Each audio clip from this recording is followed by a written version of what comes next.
because of their disappearance of their leader, who claim he is a leader, why he don't have any quality of leadership.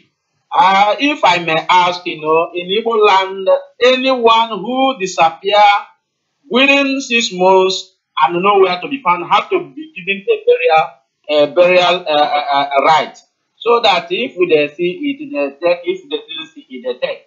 So I think this is what is disturbing these people. They have to go and give their leader a burial right. If he decide to come back, good. If he do not decide to come back, good. So that he will stop. Thank you, and God bless you all, Biafrans all over the world. This is your humble servant, Uche Didi, speaking from Ghana. Thank you. Thank you very much, Uche Didi. You made a very, very salient point there that in Igbo culture and tradition, if any human being disappears for more than 6 months, the person is given a communal burial on the assumption that he will no longer come back alive.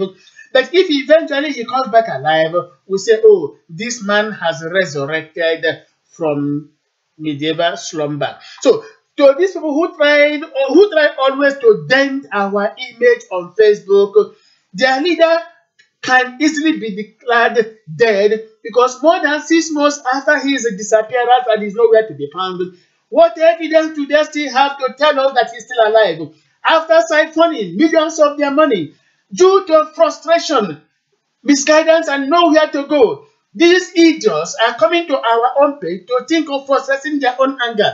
But we know where they are coming and we know their destination.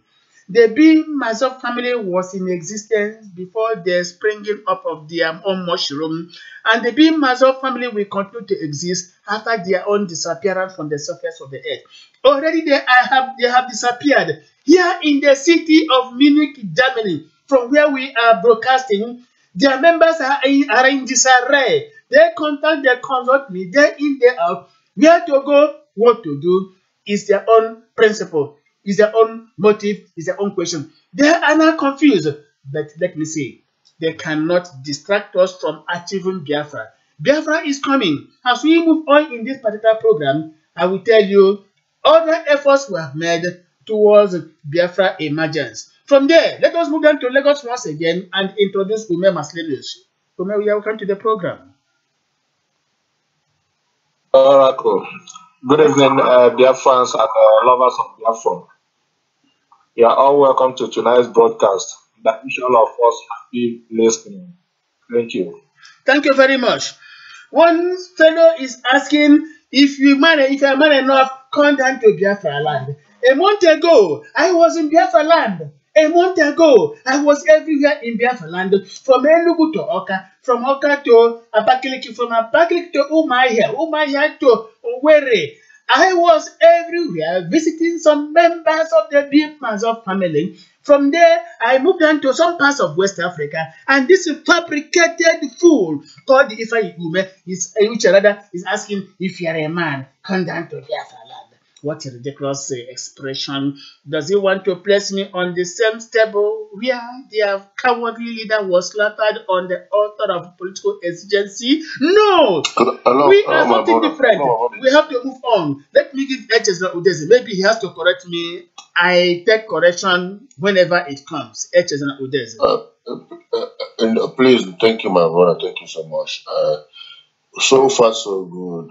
Every reasonable human being understand that IPOB is for distraction. They are for demolition. They are satanic and demonic. When I say it, people think it's hatred.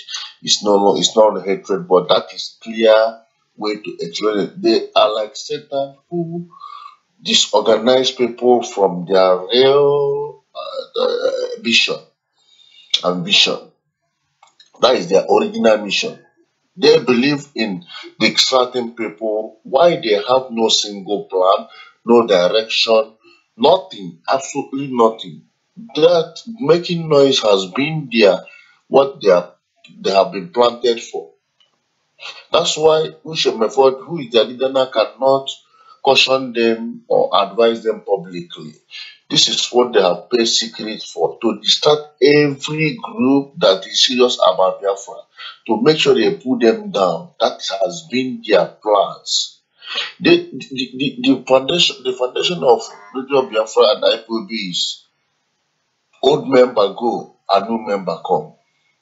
When old member discover the secret truth, they will leave the group and new member will come and continue messing up the where old member stops. So this is their game. If you understand them, like as you said, when somebody who is normal was taking bath and a madman came in and pulled his clothes and he came out naked pursuing the madman, he is the worst. He is the worst madman you can talk about. Honestly, So sometimes one of our brothers says, there's a time to. yeah, sorry, please. One of our brothers who goes by the name Biafra Monopoly has already answered them. He says, look, he doesn't need to come down to Biafra land or Nigeria because he is there doing his own work, just like members of the bim-massob family led by Chief Wazika or equally in Biafra land doing their own work. We thank you, our brother Biafra Monopoly, you go by this name, for answering him intelligently. This is what we are saying. I think that takes care of the whole matter. I believe so. So we have to go into the business of the day. Right now. Yeah, let's go into the business and let them be, because this is their strategy. And like you were trying Don't to have say, any plan for Biafra. some of these boys are just like dirty soil, dirty humus, where you can plant a green something and it's like so, right, because they are dirty, they are smelling, which MFO is feeding fat from them, and we leave them alone. Is their own headed. We are not contributing to them. We don't have anything to say to them. Let me welcome Uchenna. Their mission is to pull down exactly. So let me equally have the pleasure of introducing Uchenna Okeke in Benue State. Uchenna, you're welcome to the program. Uchenna Okeke, you are welcome to the program. If you cannot hear me, that could be your own fault because Jude, who is logged onto the same system with you, is hearing me clear. So, thank you very much, fellow Biafrans. We sincerely apologize for that minor distraction coming from a misguided group. Today, we are discussing something that concerns the Igbo people, the Biafrans, and by extension, the entire southern Nigeria. Right now, every day in Nigeria, more especially in the southern part of Nigeria and the middle belt, people are killed without pity, without sympathy. In Kogi State, few weeks ago, not even up to 1 week, the governor of Kogi State, while trying to impress the Hausa Fulani, said that he was giving, some acres of land to Fulani herdsmen to establish a cattle colony. And he did this few days after the Fulani people entered and massacred Kogi people. The only thing that idiotic governor would say is that it is a family affair. That the killing in Kogi State was a family affair.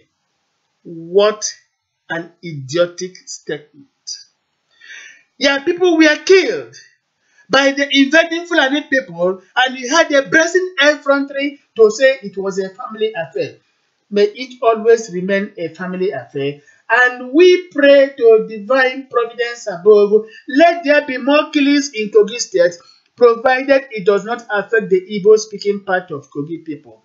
What we are getting the information is that they are killing our Igbo speakers in Kogi State, but we are telling them the hand of divinity shall lead you to a different angle where you shall keep on killing your own Islamic fundamentalists and no more the Igbo people. So, to you, your higher fellow of the Kogi State, whatever you sow, that you shall reap. Whatever you ask somebody to buy from you from that particular market, that is what you shall get. Because your children are in foreign countries, in foreign schools, in universities, where they are enjoying all the good amenities of facilities in Western Europe and America. You had the mind to say that people that were killed was a family affair. Why didn't you bring their family, or let me say, why don't you bring their family back home to Kogi State and let them suffer the same fate these poor people are suffering? You ferry their children abroad, you gave them all the good things of life. They are living cozy lives, moving from garden to garden in Europe and America, enjoying every facility. Anything you can think of that makes life worthwhile, your children are there enjoying, and they had the ego, the effrontery to say that those that were killed because it was a family broil. To hell with you, Alhaji Yahaya Bello, the governor of Kogi State. As we are talking in Kogi about Kogi now, it is now happening in Benue State, where people are still being killed with brazen impunity. The governor of Kogi State, Tom, is working around the clock to stop this malady, but the more he tries, the more the Fulani people continue to import their brothers and sisters from Mali, from Burkina Faso, from Chad, from Niger, part of northern Cameroon and the Sudan. They continue to infiltrate the northern part of Nigeria. All their borders are open and porous. These people enter there. There is no immigration officer. There are no immigration officers. No custom people. They enter anyhow. Nobody checking them and bring in arms and ammunition. So this is what we are expressing right now in the whole of northern part of Nigeria. So please, let me have the honor, please, of welcoming Dr. Peter Ejike from the States of America, who is always in the front line in this particular struggle, and who was once a pilot officer during the Civil War. Dr. Peter Ejike, you're welcome to the program. Thank you for having me. Thank you, sir. And thank you, all Biafra. Thank you, sir. So, the war has been declared, no two ways about it. Every day and all day long, people are being killed in dozens, in hundreds, in thousands in Nigeria, from Benue to Kogi, where they are killing the Igbo-speaking part of Kogi State. From there to Enugu, the war has been declared. The question now is, what do we do? Are we going to fold our arms and allow these marauders, these vandals to enslave us?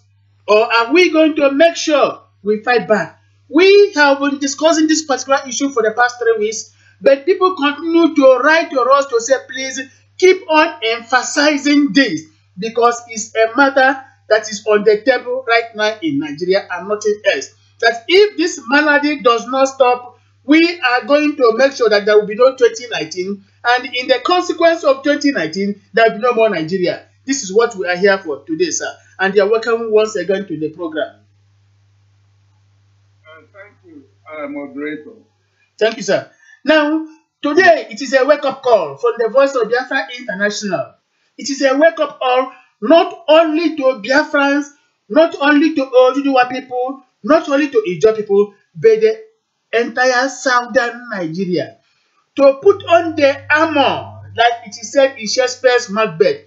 Put on your armor, be ready for the eventuality, because the war has started.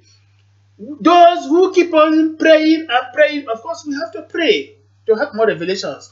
But if we just lose ourselves in prayer dotage, these people are going to take us as slaves, and we are then in limbo forever. We must not allow this to happen. What are we going to do? The Inspector General of Police, some time ago, directed that we hand over every gun in our kitty, be you a militia, a vigilante, or even a licensed gun owner, hand over. The intent was quite plain, that if we should ever make the mistake of handing over our defense materials, they are going to take us on our way, just like it happened in Stockholm sometime in the past. Good enough, the entire southern Nigeria is saying it can never happen. Sir, with the privilege you always have over us, and because you are very much committed as a lecturer, you always prepare your lectures, we shall give you the time to address us in this regard. Please, sir, Dr. Ejike, over to you. Thank you, moderator Igonu, and thank you, men and women of Biafran calling. I thank the moderator for giving me the opportunity to share my ideas about what is trending in Nigeria, or about what the Fulanis and the Hausas are planning on doing. What I want to stress is that this is not new. Fulani onslaught is not new. It's been going on since 1908. My grandfather told me that the railway, Kaura Namuda railway station, was built on the blood of Biafra. And I don't see that as false. I don't know. So we need to I don't know. There could be a problem coming from there, sir. I will check why this noise. Yeah, we are hearing you, but there's a problem coming from where I don't know. Okay. Yeah, it has ceased. Go on, sir. It has ceased. Thank you. So what we need to do is to put our heads together and find a solution to this problem, to this menace. What is the solution? The solution is that I wouldn't advise the Igbos to team up with the Yorubas, because Igbos have not teamed up with the Yorubas in the past. Rather, the Yorubas should team up with themselves, and their goal is to defend themselves against Fulani onslaught. Igbos should team up with themselves, and the goal is to defend themselves against Fulani onslaught. If we do it that way, we will achieve the goal, and the goal is to control Fulani menace, to control Fulani killing our people at random. So, what we need to do at this time is to call every group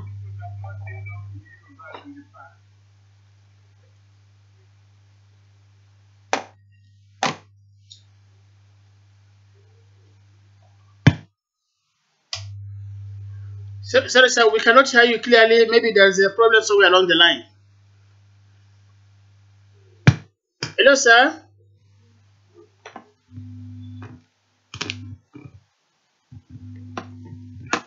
Hello? Yeah, go on, sir. We are getting you now. Go on. Okay. What I'm saying is that we should not all the whole South to come together as a one body. No, if we try to do that, we would fail because we've never done that before. But rather, we should go back to our natural way of building a defensive mechanism. Igbos should come together, all the Igbos. Yorubas should come together, all the Yorubas. Ijos should come together, all the Ijos. And with that approach, we'll be able to defeat the Fulani people.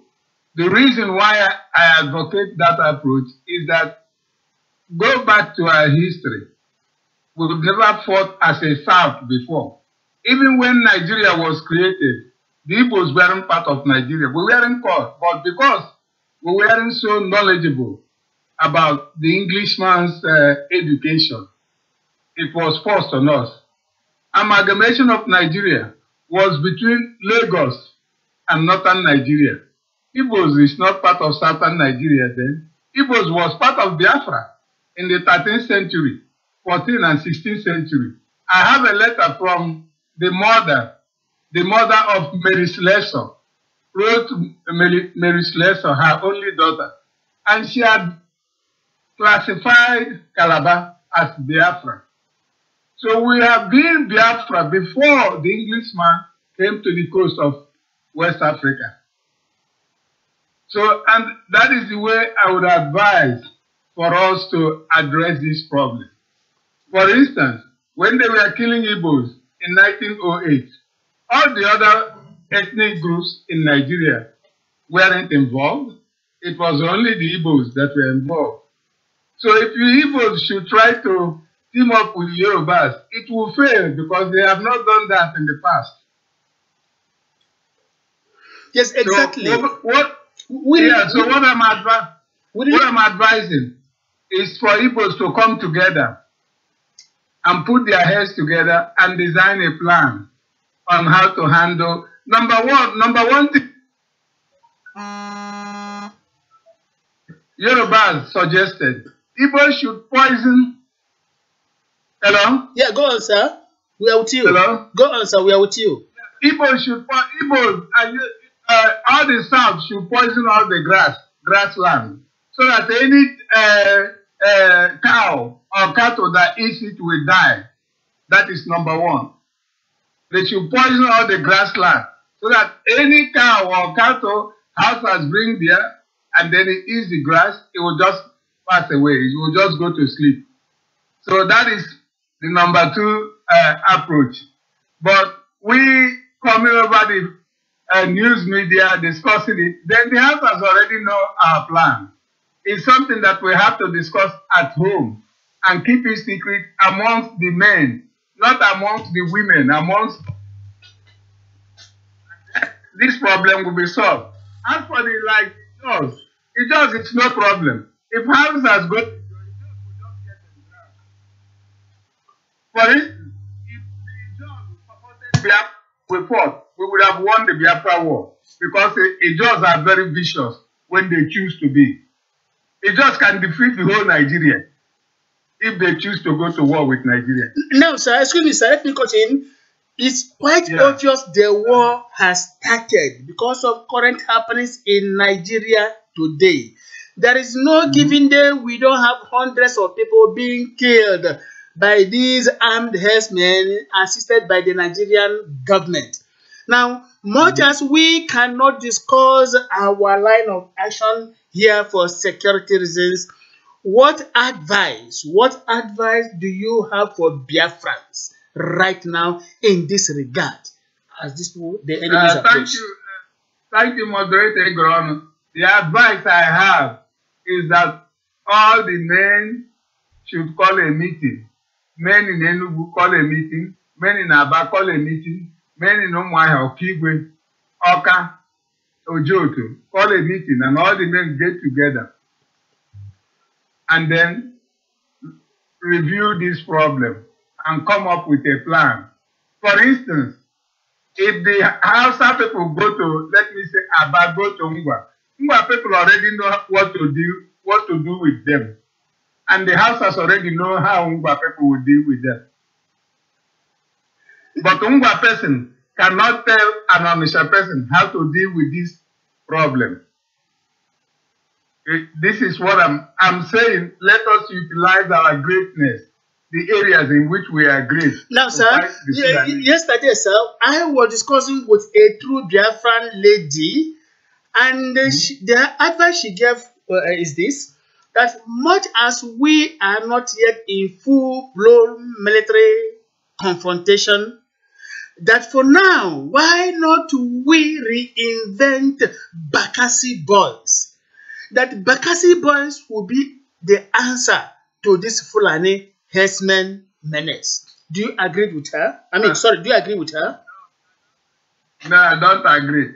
If you bring up the Bakassa issue, well, after defeating the Fulani, then you will fight Bakassa war. That's why I'm saying let's form a new group. All the men in each area being involved, let them go for a meeting and let them address this problem the way they used to address such problems in the past. Not trying to use one jacket to fit every person, or to borrow somebody's approach of solving a threatening problem. Okay, sir. So there's another problem we are having, sir. Advice. There is another problem we are having in Biafra land, and that is this: the indifferent attitude of our traditional rulers and the politicians. While villagers are being killed, these our traditional rulers, because they draw salary from the federal government, and the politicians because of the benefits they derive from National Assembly, from politics, they feel indifferent to the sufferings of the average person in the village who is a victim of the Fulani herdsmen. Sir, what do you think, or how do you think we shall handle all these politicians and traditional rulers for us to have elements of sanity in Biafra land and be able to withstand our enemies? Yeah, thank you for that question. I appreciate it. See, that problem was solved by Kanu, by IPOB. All Biafrans should boycott voting. Come 2018 or 19, boycott voting. Whoever wins, let him win. Because if they lose, we're going to lose. If they win, we're going to lose. So why worry vote? That is the way you hurt a politician. You hurt a politician by denying him that right. So, no vote Biafra land until we have a referendum. That is the problem. That is the menace. That is the retaliation. That is what you use to pay the politicians. And nothing hurts them more than not denying them votes. That is how we address that. Can address that problem long ago. So all Igbos should stay away from Nigerian politics. Don't vote for anybody. Anybody that wins, that's all right. If Hausa wins, is the same thing.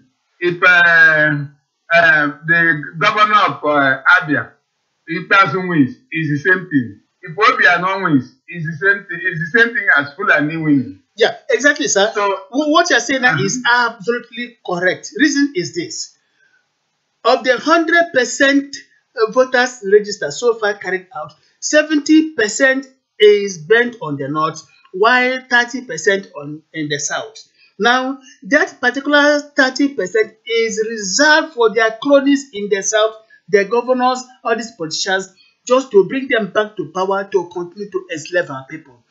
Now, we quite agree with you that if nothing tangible is done before the 2019, we are going to boycott this election. Right now, the message is clear. They cannot, because already they have won. If you have 70% voters registration, what is we talking about? We got information, clear information that they opened their borders for Malians, people from Mali, Chad, Burkina Faso, Niger, and even northern Cameroon, as well as Sudan, South Sudan, to enter northern Nigeria and register. Even their cows and cattle were registered. They gave their cows and cattle names to get registered. That is why they came to that 70% voters registration, while leaving the only 30% for their cronies in the south. So now we are taking your advice indeed as a Biafra war veteran, that we are going to give them our own terms, and where they fail to do that, we say bye-bye to 2019 election. But then, sir, there is something that is, excuse me, please hold on, please, hold on a bit. Now, what we are getting is this, that they even want to sabotage the 2019 election to enable them create state of emergency and rule Nigeria for the next 10 to more years. Sir, if it happens that way, do you think we shall delve into guerrilla warfare? Thank you. Thank you for that question. I think that's the second time in my lifetime somebody has asked that question. That question was posed to us in January 6, 1970, when Obasanjo overran Biafra. So we had a Biafra meeting, Biafra officers meeting. So let us resort. The officers were junior officers from major down. We didn't have Achide, we didn't have Ephraim, and we didn't have anybody who was above major at the way. So we said, let us resort to guerrilla warfare. And the leader of that team was Captain Onuaguluchi from Achi or from Ogo. But he suggested, he said, many of us will die in the process, but the few who will survive will enjoy Biafra. So if we are going to guerrilla warfare, bear in mind that many of us will die. I might be among those that will die. But the few, whether 2 or 3 that survive, they will survive under the platform of the Biafra Republic. So that is the snag I want everyone to understand about guerrilla warfare. Guerrilla warfare is good. but a lot of people will be lost. But those that survive will have Biafra indeed. Will have Biafra untainted. Will have Biafra for all. And would have Biafra to ride within the first 3 years of the creation of Biafra. Will be able to surpass Nigeria. Thank you very much, sir. Okay, sir. Now, Yeah, so honestly, sir, there was a name. There was a name you mentioned, Onagulechi. When you mentioned that name, there was a feeling of the long ago, a feeling of passion that ran through my blood. That Onagulechi you mentioned, there was a book he wrote titled How the Leopard Got His Claws. Anybody who is privileged to have read this book will understand that the leopard wanted peace within the animal kingdom, but somewhere along the line there was a kind of gang up against this particular leopard. This leopard was terrorized, branded a terrorist, branded anything negative you can think of.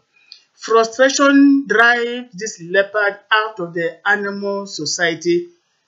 It went as far as where I wouldn't be able to describe until it reached a particular place where a man was there molding iron and what have you. After explaining his predicament to this particular man, the man was able to assist him in having some claws. And he later came back to tell the animals that he is now in charge. Onagulechi, how the leopard got his claws. So when you mentioned that name, 100% I believed you. Now, this was a book I read far back late 80s.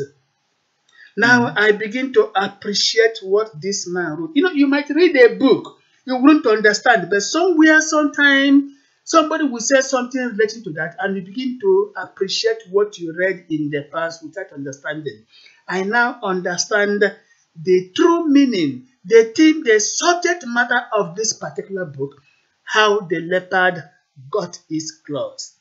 Thank you, sir, for mentioning that particular name. Thank you 1,000 times, sir. Now, to Ume Maslinus, who wanted to make his own contributions. Ume Maslinus, the floor is open for you now.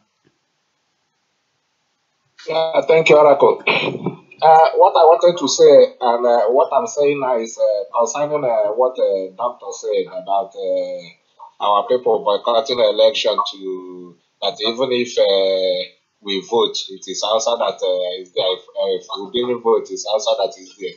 This is not the very first time we are facing some security challenges in Biafra land. We have always faced security challenges, and there has never been a time we relied on political approach. There has never been a time we relied on politicians to take care of our security problem. Rather, it was the people, when they are being pushed to the wall, they react, and the moment they react, they take charge of the entire situation. The last one that happened was what year was that? When the Pacifics were formed. We all know how it all started. Then it was armed robbery, which is also security, just like the herdsmen issue. And when it all started, it wasn't the police that took care of the situation. The entire Igbo land was being terrorized by armed robbers.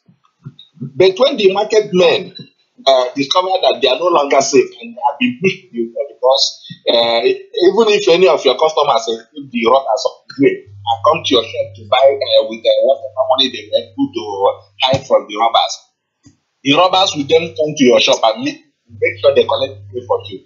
Then when it got out of hand, they had to mobilize themselves and mandated everybody to buy a ticket for them to wait for the ones that will come to their shop.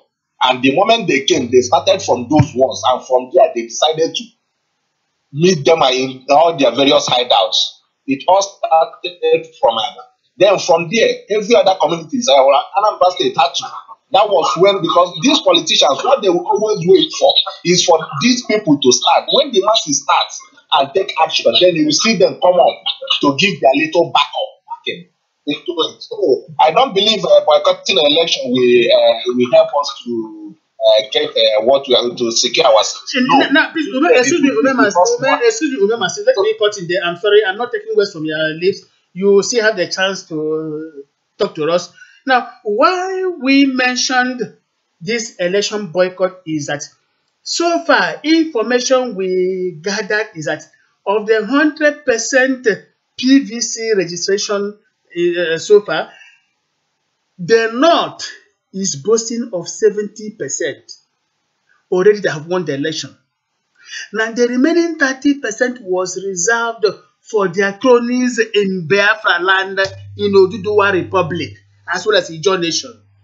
Now, we are saying that if they fail to do something tangible to make sure that everybody has sense of belonging in this particular outgoing entity called Nigeria, if they feel that because the INEC chairman is a cousin of the president and they think they can run it over us, the option is to make sure that we say no to this election, and then we can confront ourselves at the line of the barricade. This is what we are saying. Not indeed that if there is peacetime or if things are done equitably, we are going to boycott it. We are talking election boycott based on conditions.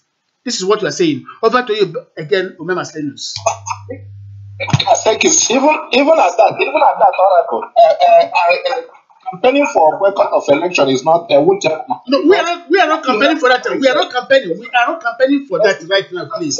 Sensitizing our people has to be the best. Just like the Catholic Church has taken it upon themselves now, because they've actually discovered the mistake they've been making in the past. And in every Catholic parish now in the south, both here in Lagos, after they always announce, they put it up as an announcement for people to go and get their PVC. Yes. It starts from there, your PVC. Now, when you go to get your PVC, if they try to deny you that opportunity, that is where you begin to make the noise. Good. What the next action that government have to do is to make sure that it won't be compulsory that you must vote with PVC.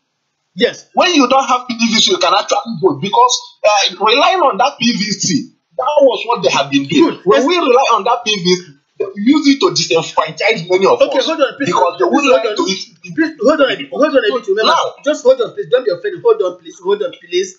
Remember, during the 2019 elections, the same PVC was used.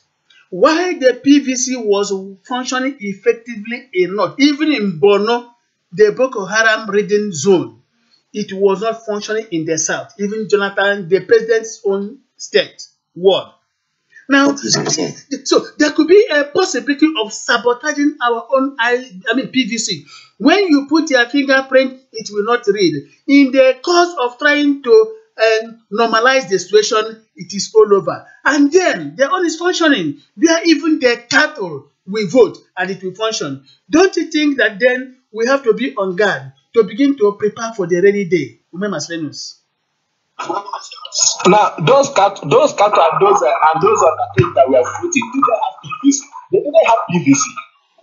So what we need to tell our people is to make sure to let them understand the game that is being played. This is how it is being played. In the north, they will tell both INEC officials, both everybody, that you don't care. What if you want your life to remain for you, just allow us do whatever we want to do now. Okay, please. Maybe we are debating. Excuse me, please, maybe we are debating. People are always afraid. Please hold on, remember, maybe we are debating. Remember, we are here to say the herdsmen are on the prowl. They are attacking. What do we do to defend ourselves? We are not talking about politics now. I'm sorry. The question goes to everybody. What do we do? What do we do to defend ourselves? Because the herdsmen are on the prowl. The war has been declared and we are being killed. Yes. What do we do? That's the question. So now that's it. Yes, let me speak on this now, because now, just like I said before, our people, it is only until they are being pushed to the wall and they have no space again to move back, That is only when you see them reacting. And when they react, it is always disastrous.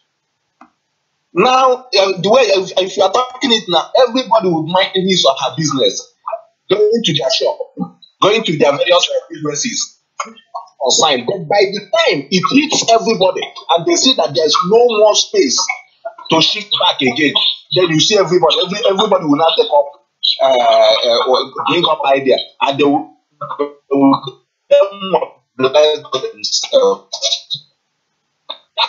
that has been our nature. It will be happening. It will be happening. It will be happening until they find no space again to shift back. Okay. When it happened here in Lagos, it was the same thing. When it happened in Kano, it was the same thing. When it happened in Aba, it was the same thing. In Malaysia, it was the same thing. So it has always been the nature of evil man. When the whole thing is just starting, when it is starting, no matter how you preach, no matter how you beg them, nobody will listen. Once they break, everybody will be running to his or her shop. Okay. Now, hold it there. Please hold it there. Thank you so much. Hold it there. No more ground shift. Okay, hold it there. They react. Thank you very much. Let us go to Japan, where Echezona Udeze is. Now, our brother Echezona, the herdsmen are on the prowl. They are now fighting, killing our people, more especially the Christians. And the Muslim imams are supporting them. They are supporting them, giving them every necessary support to kill Christians. Down southern zone, our pastors, our priests, our what have you, the religious clerics are not advising our people on how to be aggressive. Echezona, what advice do you have for our clergy, the pastors, the evangelists, and to Biafran people generally? Echezona. Yes, my brother, thank you so much. In the issue of this herdsmen killing, first of all, I will say something to maybe some people may disagree, or some people may be surprised to hear this. Most of these killings you are seeing today is not only killing Igbos or killing Christians. It is a kind of law of karma to some people who gang up together to kill our people. Most of people who are facing, and even this time around, I tell people in this struggle we are doing, if you know your village, your member of your village, your town, or your state are involved in deceiving our youth, you should withdraw them because they are bringing calamities on their own people. Because sometimes people think that they do something and go it free.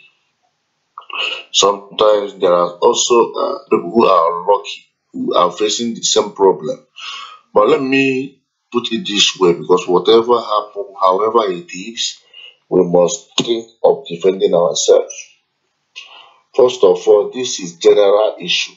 What is happening in our land now, it must concern everybody, every human being. But for those who has created this problem, they should repent and come back to their senses and tell themselves the truth. As for those who are not among those who is creating this problem, everybody should rise up, everybody should wake up, everybody should stand up. This is no matter of waiting for a pastor to tell you what to do or waiting for a bishop to tell you what to do. We are not kids. We know what human life what.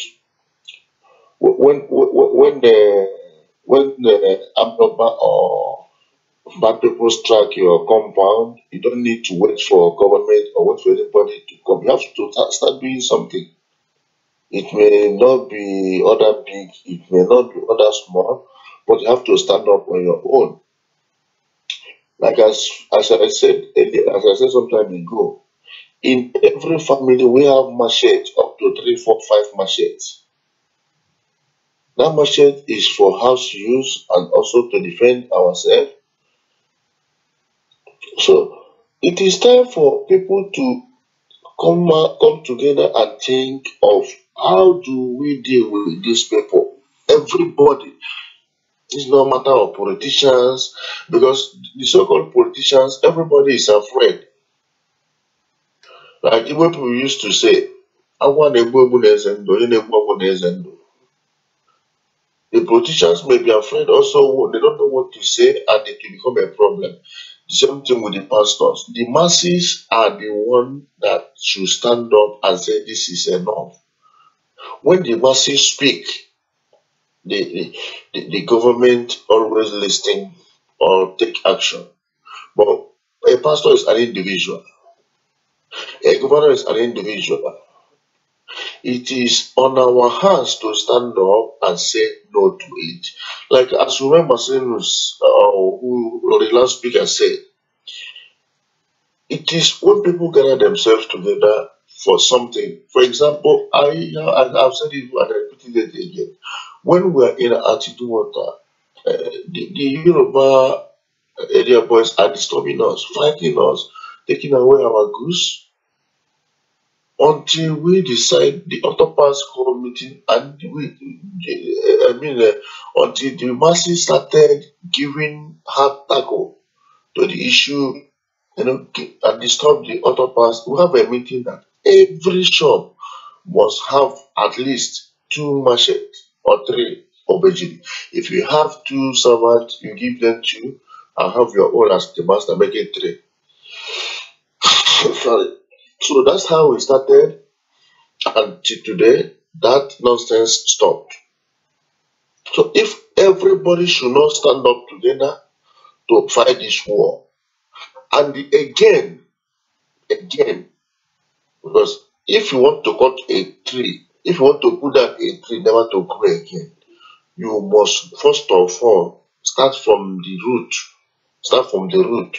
That's the only way you can pull out that tree completely, never to grow again. But if you cut it in branches, it will dwell again and come back as a tree.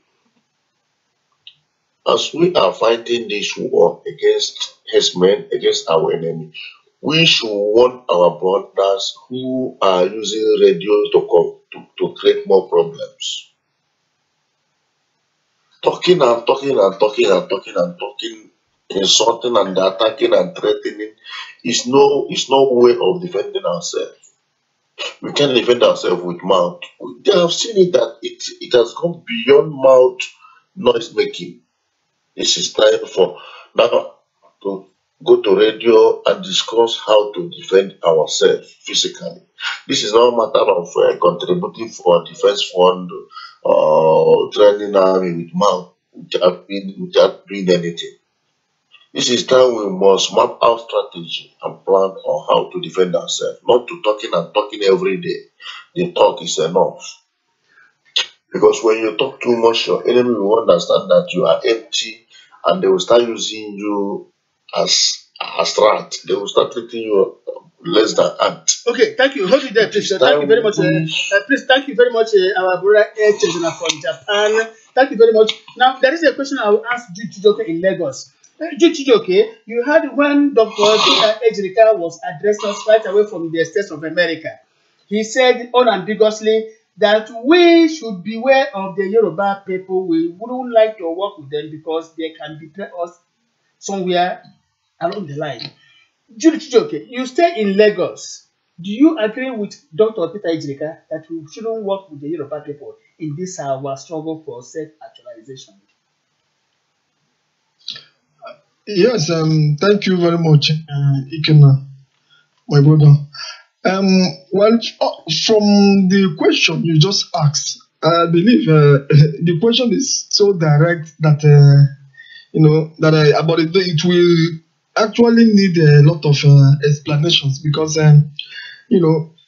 he is he experienced during the Biafra war and he has his own personal reasons. Exactly. And a general one I a agree with you. general one at the same time. That is true. Yeah, yeah. So, and based on the situation of things today, no one that have experienced bad that we will want to experience such again in his life. I don't think everyone that have experienced such a bad experience would like to experience such again. Exactly. It is very, very sad. It is very sad, over what happened. Even when we have our guests, from the south west, talking of the Oduduwa peoples towards our last broadcast, they were also talking in regard of we don't only say the negative things, about on our own side. Why don't you also talk on the positive side, the area where they also played a particular role, which Ejika himself, confirmed in that particular day. Yes. So to me, I think our brothers in the southwest, they are not in we are not always we don't always get a good result while trying to see if we can be able to fix out a common front with them.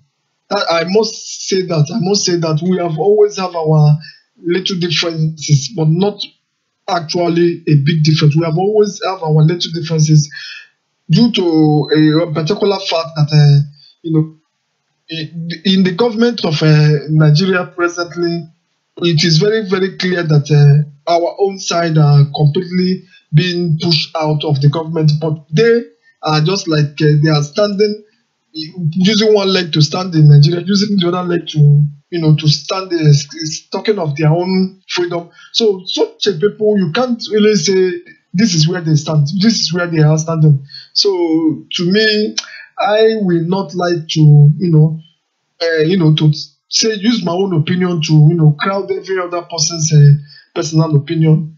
But I would personally say that I will prefer we working on our own freedom. We should focus on our own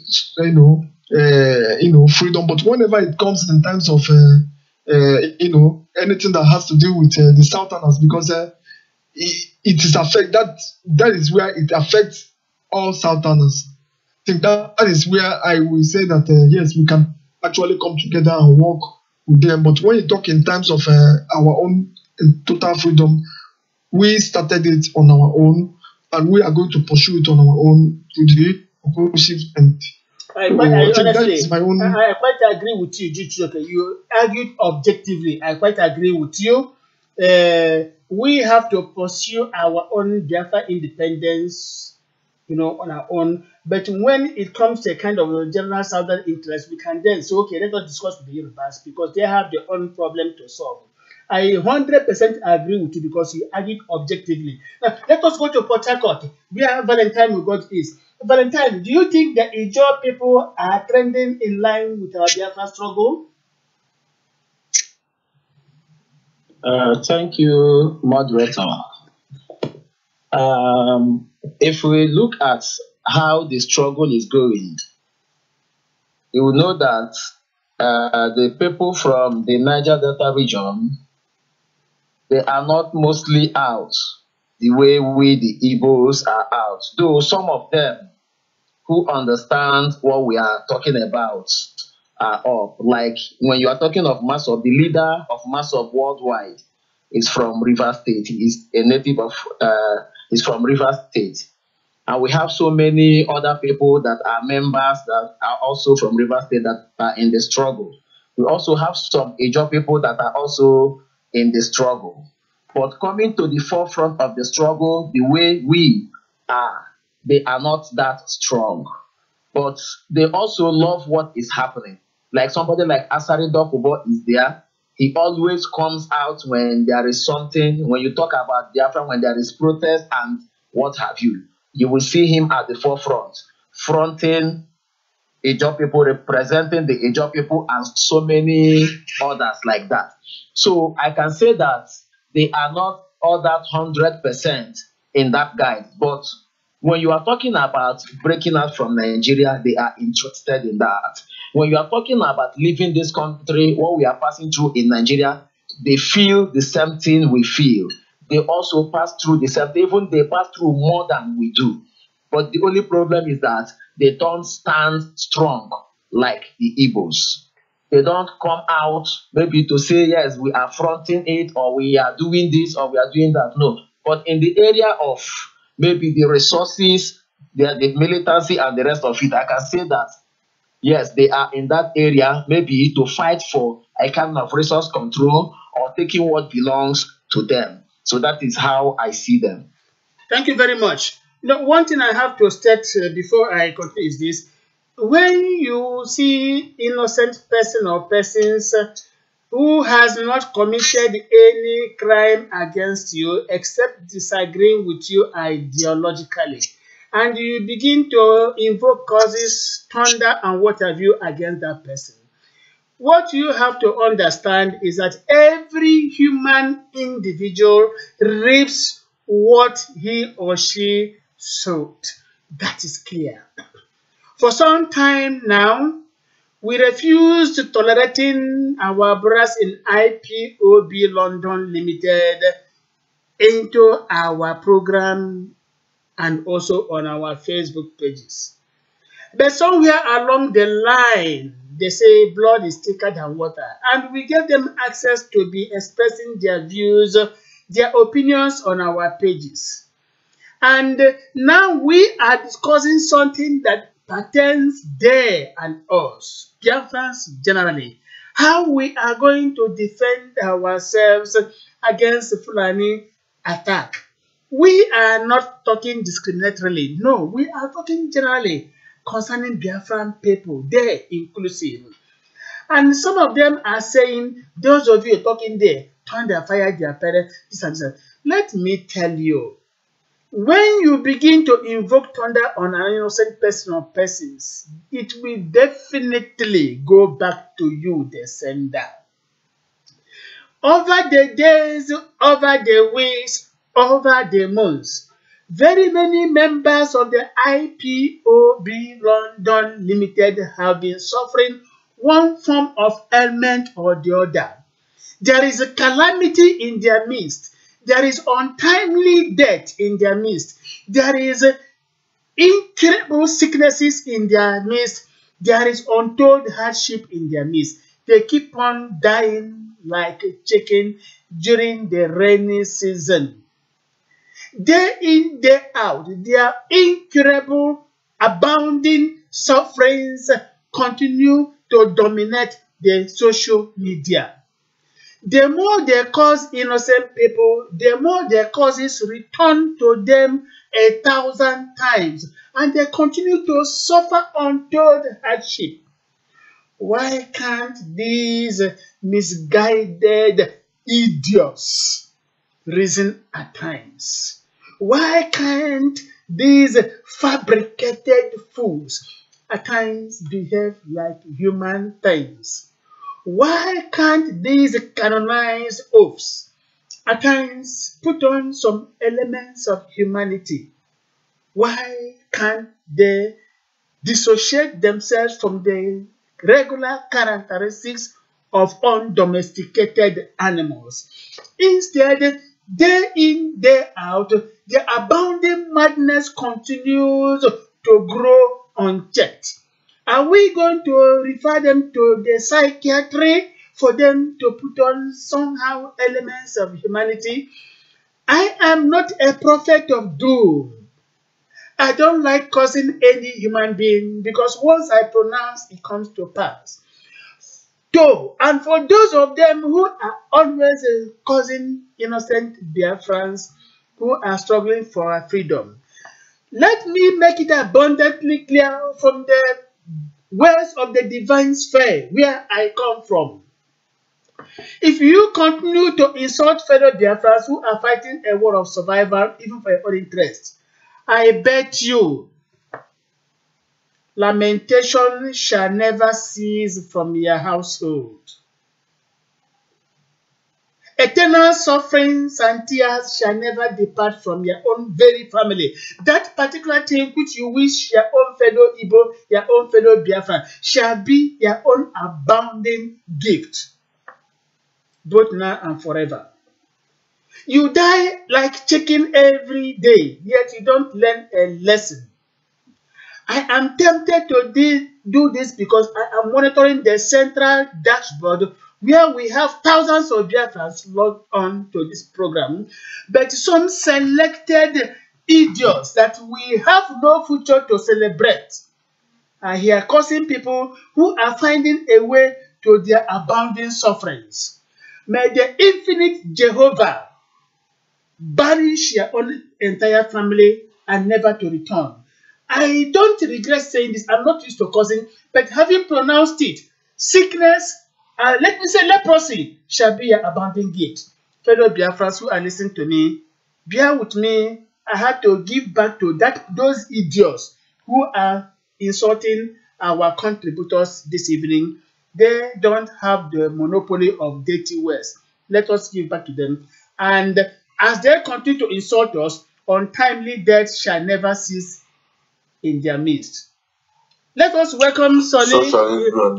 Let us welcome Sonny Emmanuel Mabisi, who joined us. Sonny, you are welcome to the program. Please say hello to our fellow Biafrans.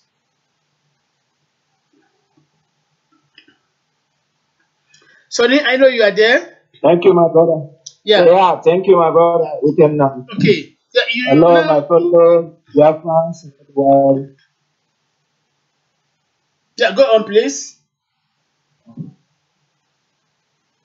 Go on, Sonny. Hello. Go on, please.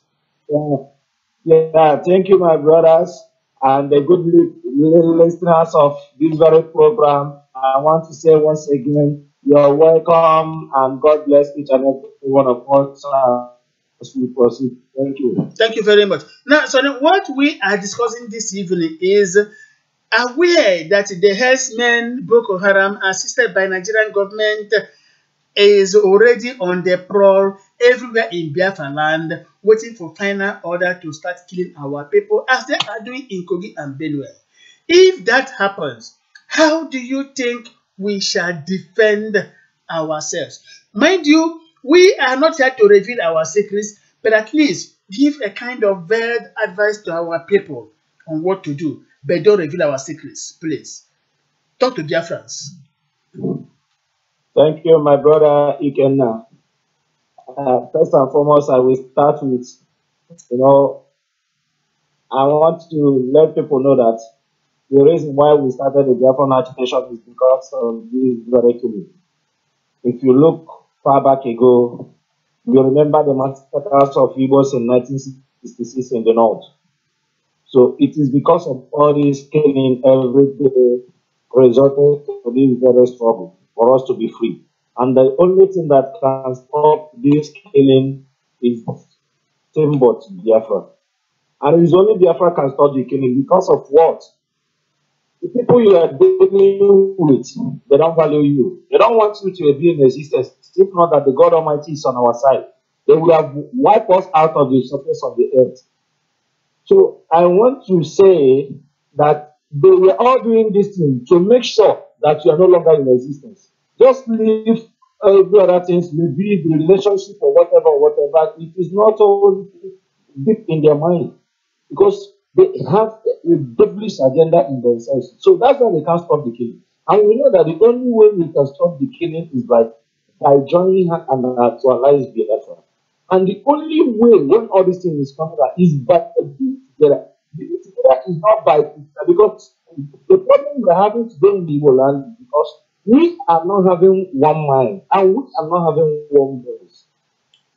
When you encounter such a thing, you know that you can take rights with your fellow brothers. Allow others to come for the protection of that very person. Forget about anything or forget about any individual. Forget about any group.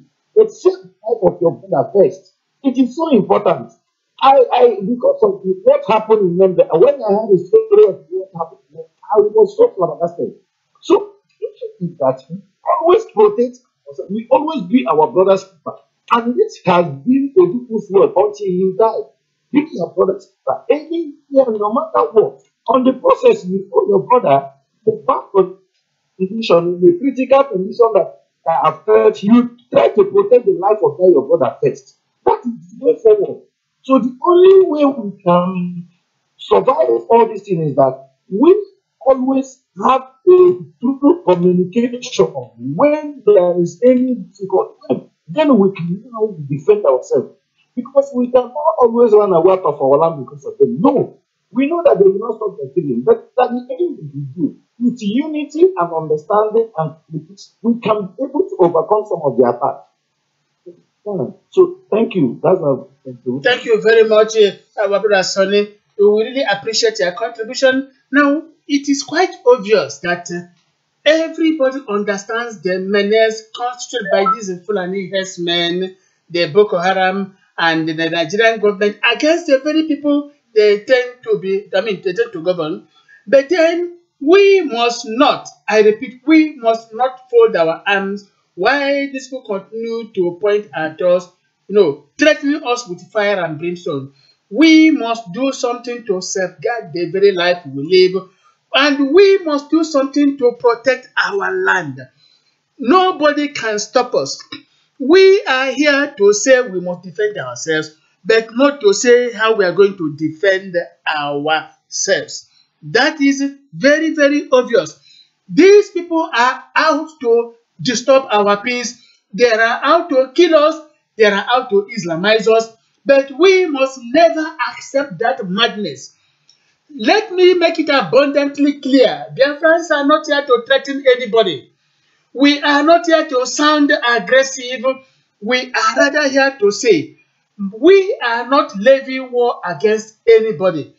But if anybody should tempt us into taking up arms, they will live to regret it. People continue to say that no one person has a monopoly of violence. That is true. That we are always peaceful, talking relatively peaceful does not mean that we don't know how to defend ourselves. Let us react. If they should carry their malady beyond their catchment area that is in their north, they will understand why we are called the Igbos. Only 3 days ago, a popular Edo Bini man who is a regular visitor to social media said, if not for the presence of the Igbos in Nigeria, the Fulanis would have Islamized the entire South. Let me repeat. A Bini man from Edo State, 3 days ago, he is a popular person on social media, Facebook. He didn't hide his own feeling. He made it abundantly clear that if not for the presence of the Igbos in Nigeria, the Fulanis would have Islamized everybody, even the Yoruba people. That he is thanking God that Igbos are always there to be as a buffer against any onslaught. My people, who says that we are not there? Who says that Igbos are not feared? Of course, we go about our normal businesses, not minding who is threatening us like a hungry lion. But the very day they will understand the character and characteristic of the Igbo man is the day we shall shout, Igbo Kwenu. That very moment I tell Igbo Kwenu, he can over Nzobu. Once it comes to a situation where every Igbo man shall begin to shout Nzobu, the Hausa man will know why we are called the Igbos. But we are a peaceful people because from creation, God made us to understand the feelings of our fellow human beings. That is why in the whole of Igbo land, we don't like killing. Of course, even in Yoruba land, we don't like killing, we don't like shedding blood. Because we know, even from our own knowledge of the Bible, that for every man's blood, there shall be a reckoning. We don't want to be victims of murder. No, we don't even want to be people that institute murderous intentions. We want to live life of happiness and of fulfillment, just like any other person would like to live. It is said philosophically and it's quite spiritual that if you would like to see the light, never you block anybody's sight. If something is good for you, do not deny another person of the same thing. Treat one person as you would like that person to treat you. This is the law of nature. This is the law of God, and this is the abounding law of humanity. We are here talking about Biafra. We are here talking of how we are going to survive the onslaught being carried out by the Fulani herdsmen. And while we are doing it, some misguided elements continue to insult their own sensibilities. But we have to say we forgive them because in Biafra land, we are like that. Visit Biafra a little.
Thank you very much. That was Biafra music.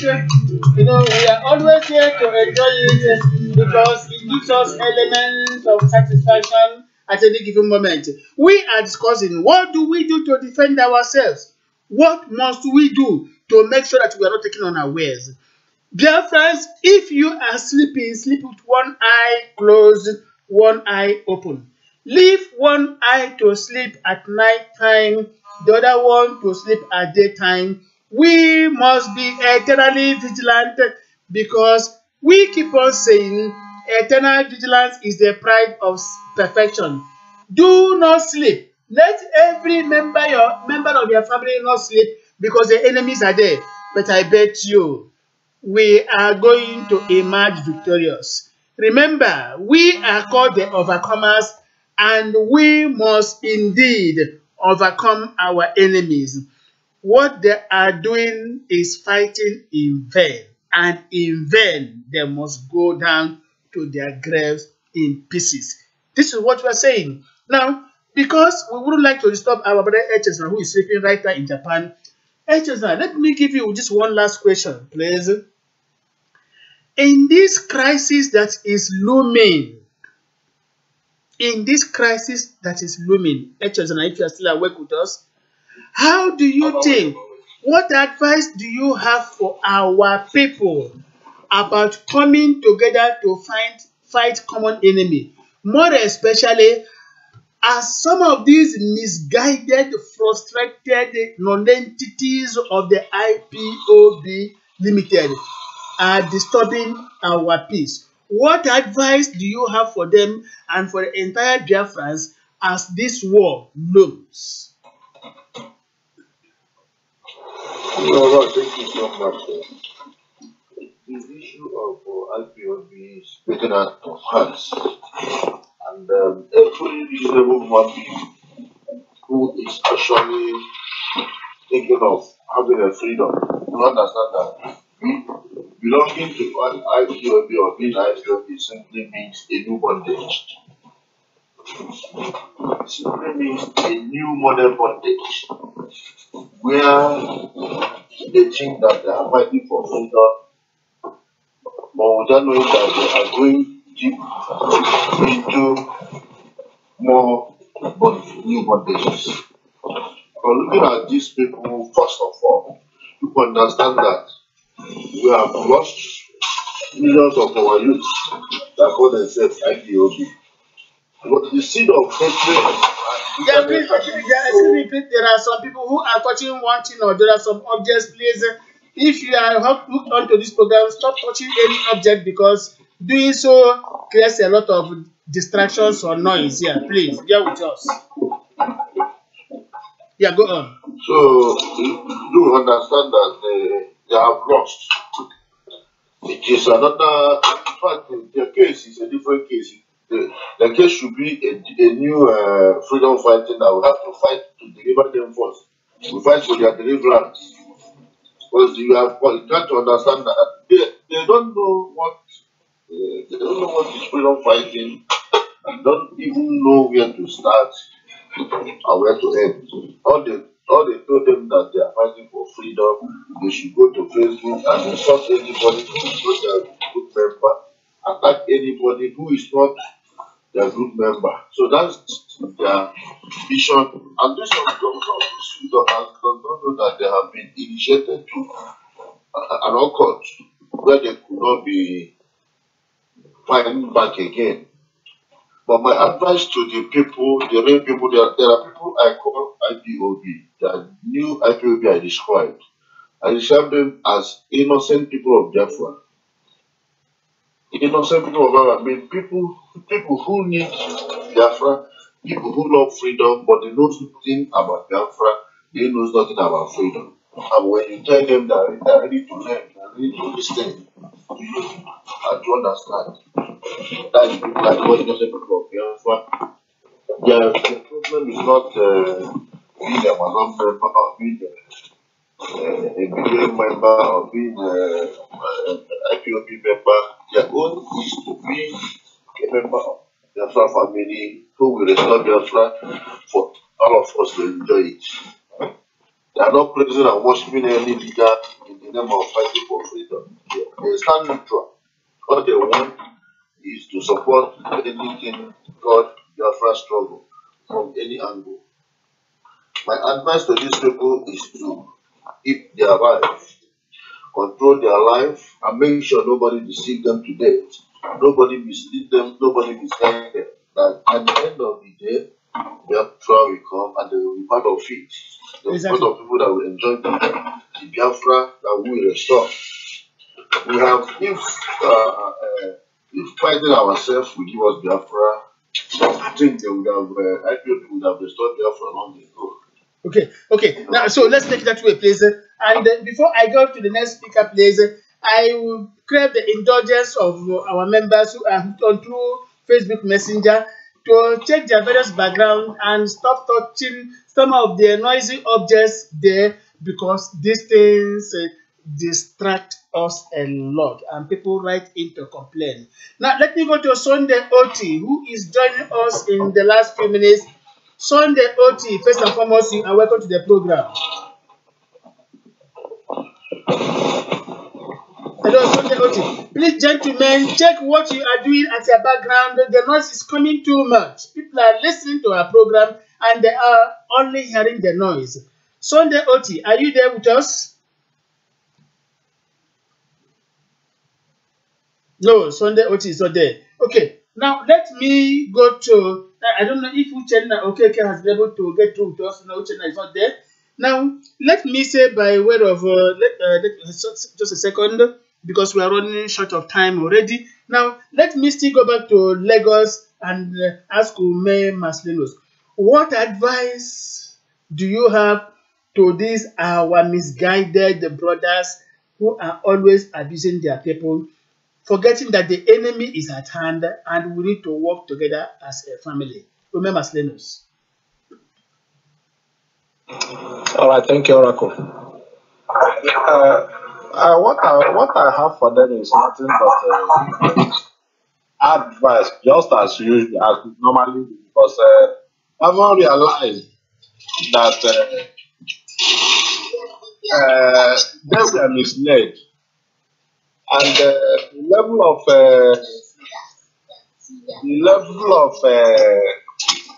how do I put it, misleading was very high.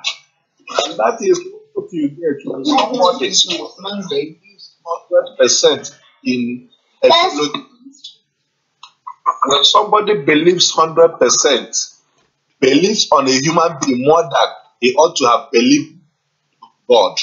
That is what you get. Because whatever that is not coming from that person you believe 100% on, instead of believing 100% on God, believing that yes, God is using the person you are believing in, and not that the person has become God. Because when we listen to some of their songs that the Khan is another savior, so they've already taken him to be their savior, and whatever he does, they don't see anything wrong in it, and that instead of seeing anything wrong in what he does, they will begin to see some things wrong in somebody that is not doing what or doing the same thing that the person they believe in doing. So, but my prayer is just for things to happen the way we are expecting them to happen, so that they'll come to realize that they were indeed misled. But concerning the situation, what the enemy has done, I will tell them, yes, they're supposed to understand that actually they have been calling for war, calling for war. Now, I think they can now see people improve. So they have to begin to prefer all those nations they have been bragging about. It's high time they begin to bring them out now and use it to defend our people. All those people they say they trend, it's high time they begin to bring them out, to begin to deploy them to various communities in Biafra land. All those people that they've said that have supplied them arms and all that. It's high time they now tell the people, if there are some of the arms that are still remaining in their warehouse, they have to release them now, so that because there is a great need for them now.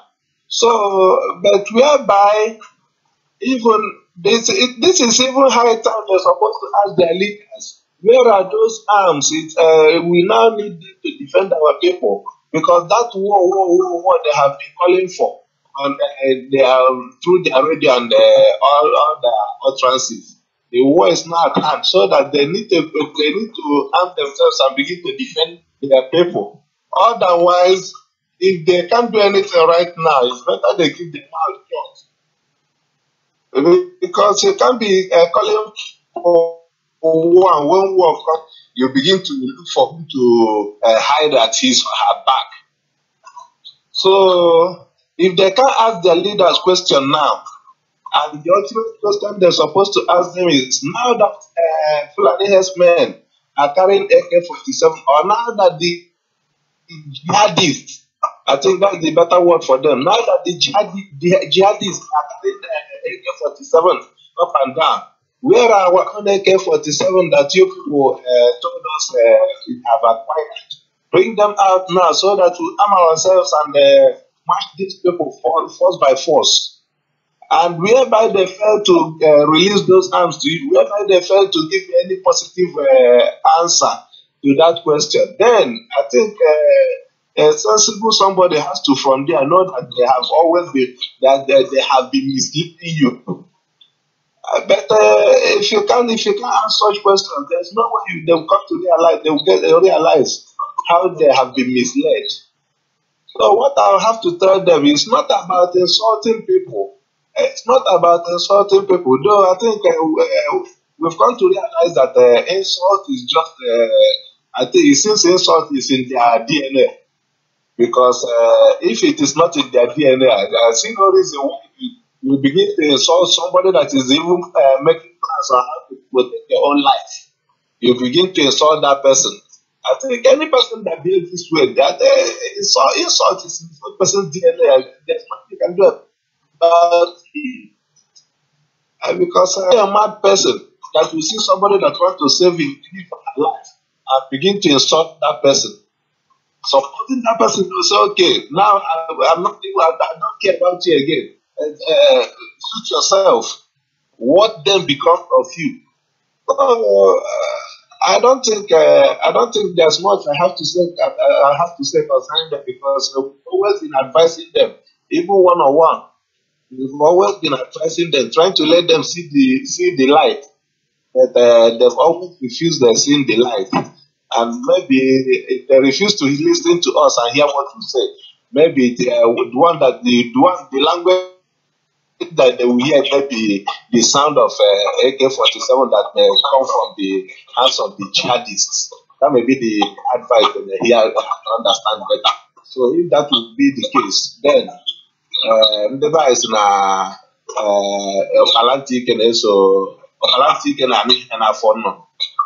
So that is just what I have to tell them. Yes, thank you very much, Sonny. Yeah, honestly, while you were talking, a message came to us here that since the visit of, in bracket, Buhari to Benue State, Benue people have been saying that the man that visited them is not the Buhari they knew.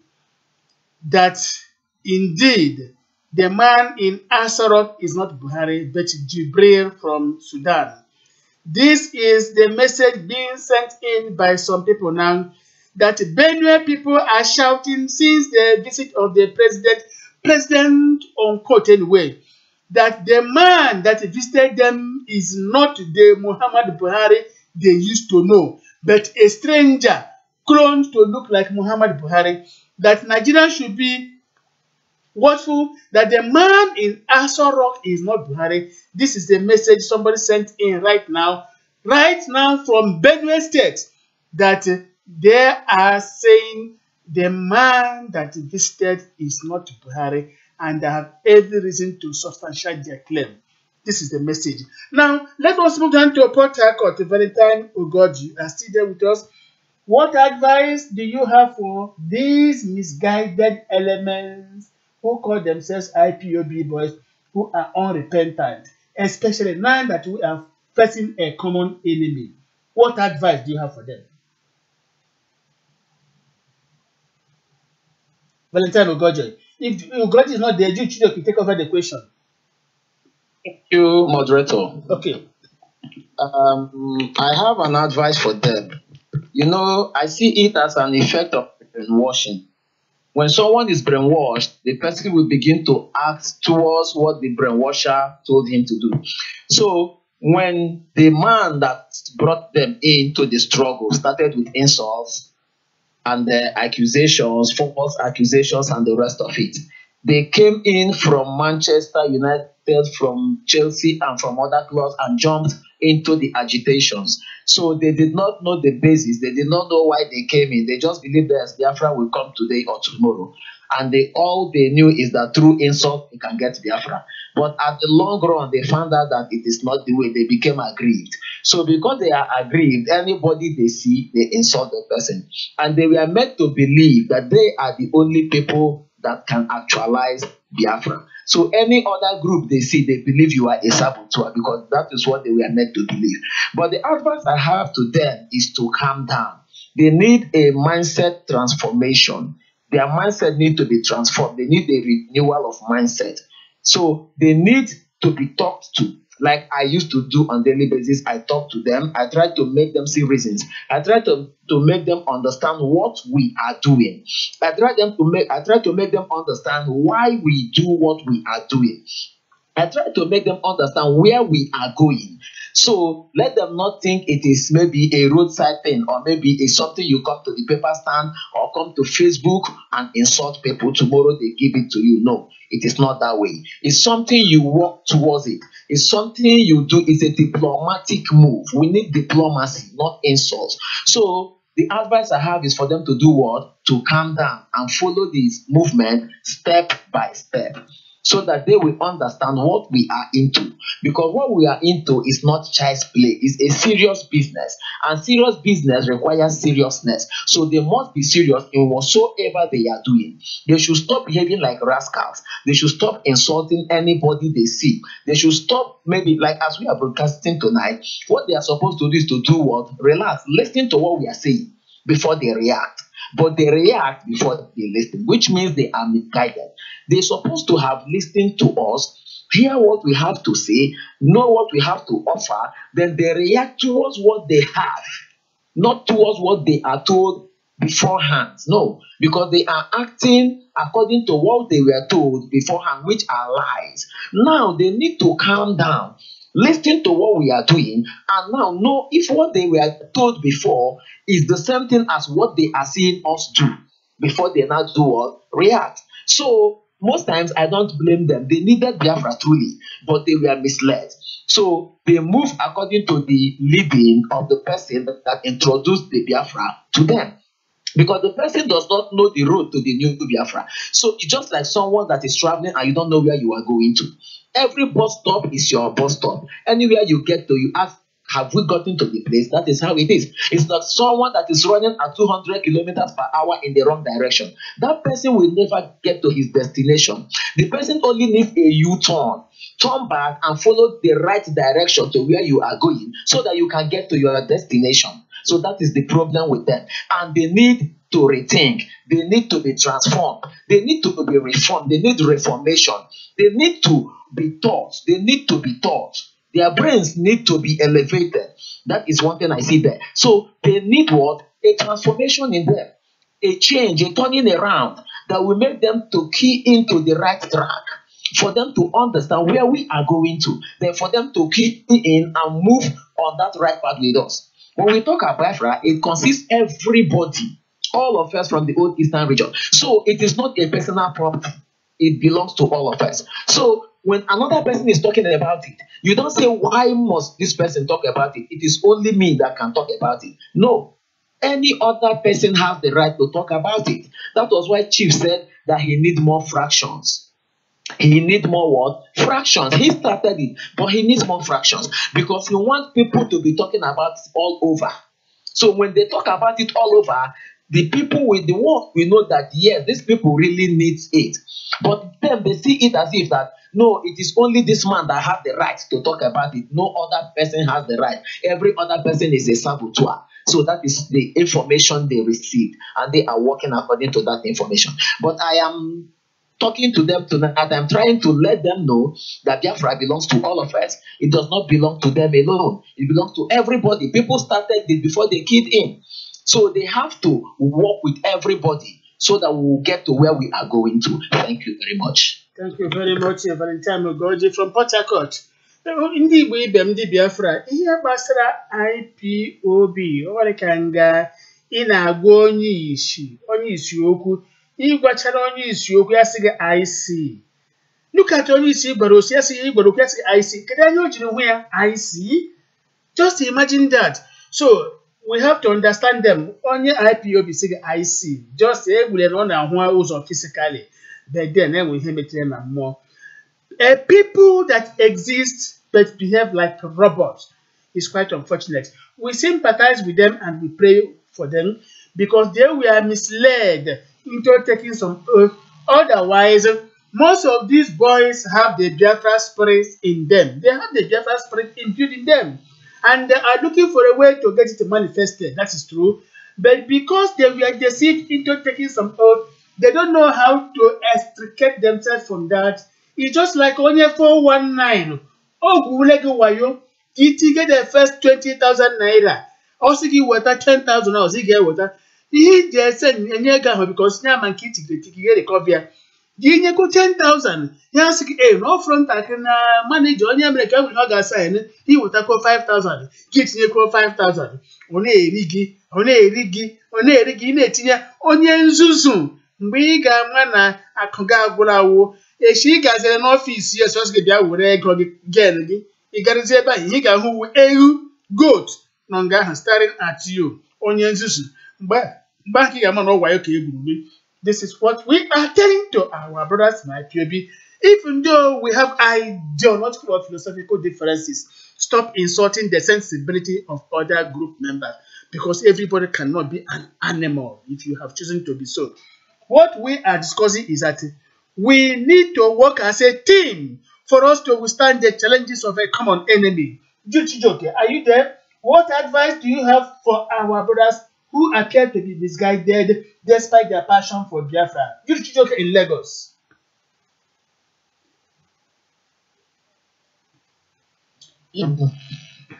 Yeah, thank you very much, Ikenna. I really wonder what difference, can our advice still do, presently, because these same people, I believe that we have treated how do I put it, their misbehavior, the way they misbehaved during the emergence of IPOB, and then the way they abused their their positions, most especially in the area of self-determination, which they never actually knew what they are into. It is quite it is a shame, actually. It is a shame because I wonder where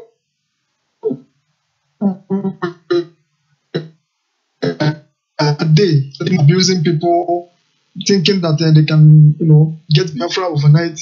Where were they when Chief Dr. Raf was Rike launched bim-massob and started the Biafran struggle? Where were they? They were all there. They were doing it their businesses. They were among the people that that were abusing him, calling him all kinds of names that he doesn't have, he doesn't know what he's doing. But today, just imagine, they now think they are, they are the one that will get Biafra overnight, not knowing what their leaders have signed. When I'm talking of their leaders, I'm referring to their leader, the one that that ran away. I'm talking of Nnamdi Kanu in particular. It is a very big shame that when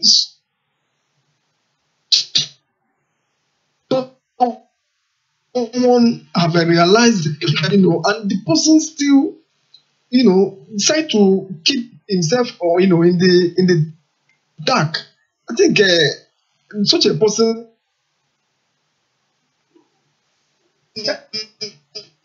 Yeah, it appears the service is not getting clear where you are right now. Because I've been. I don't know, there's poor communications, from where you are speaking to us. It's not very clear at all. It continues to fluctuate. Now, while we are waiting for you to get fully reconnected, let me say something clearly.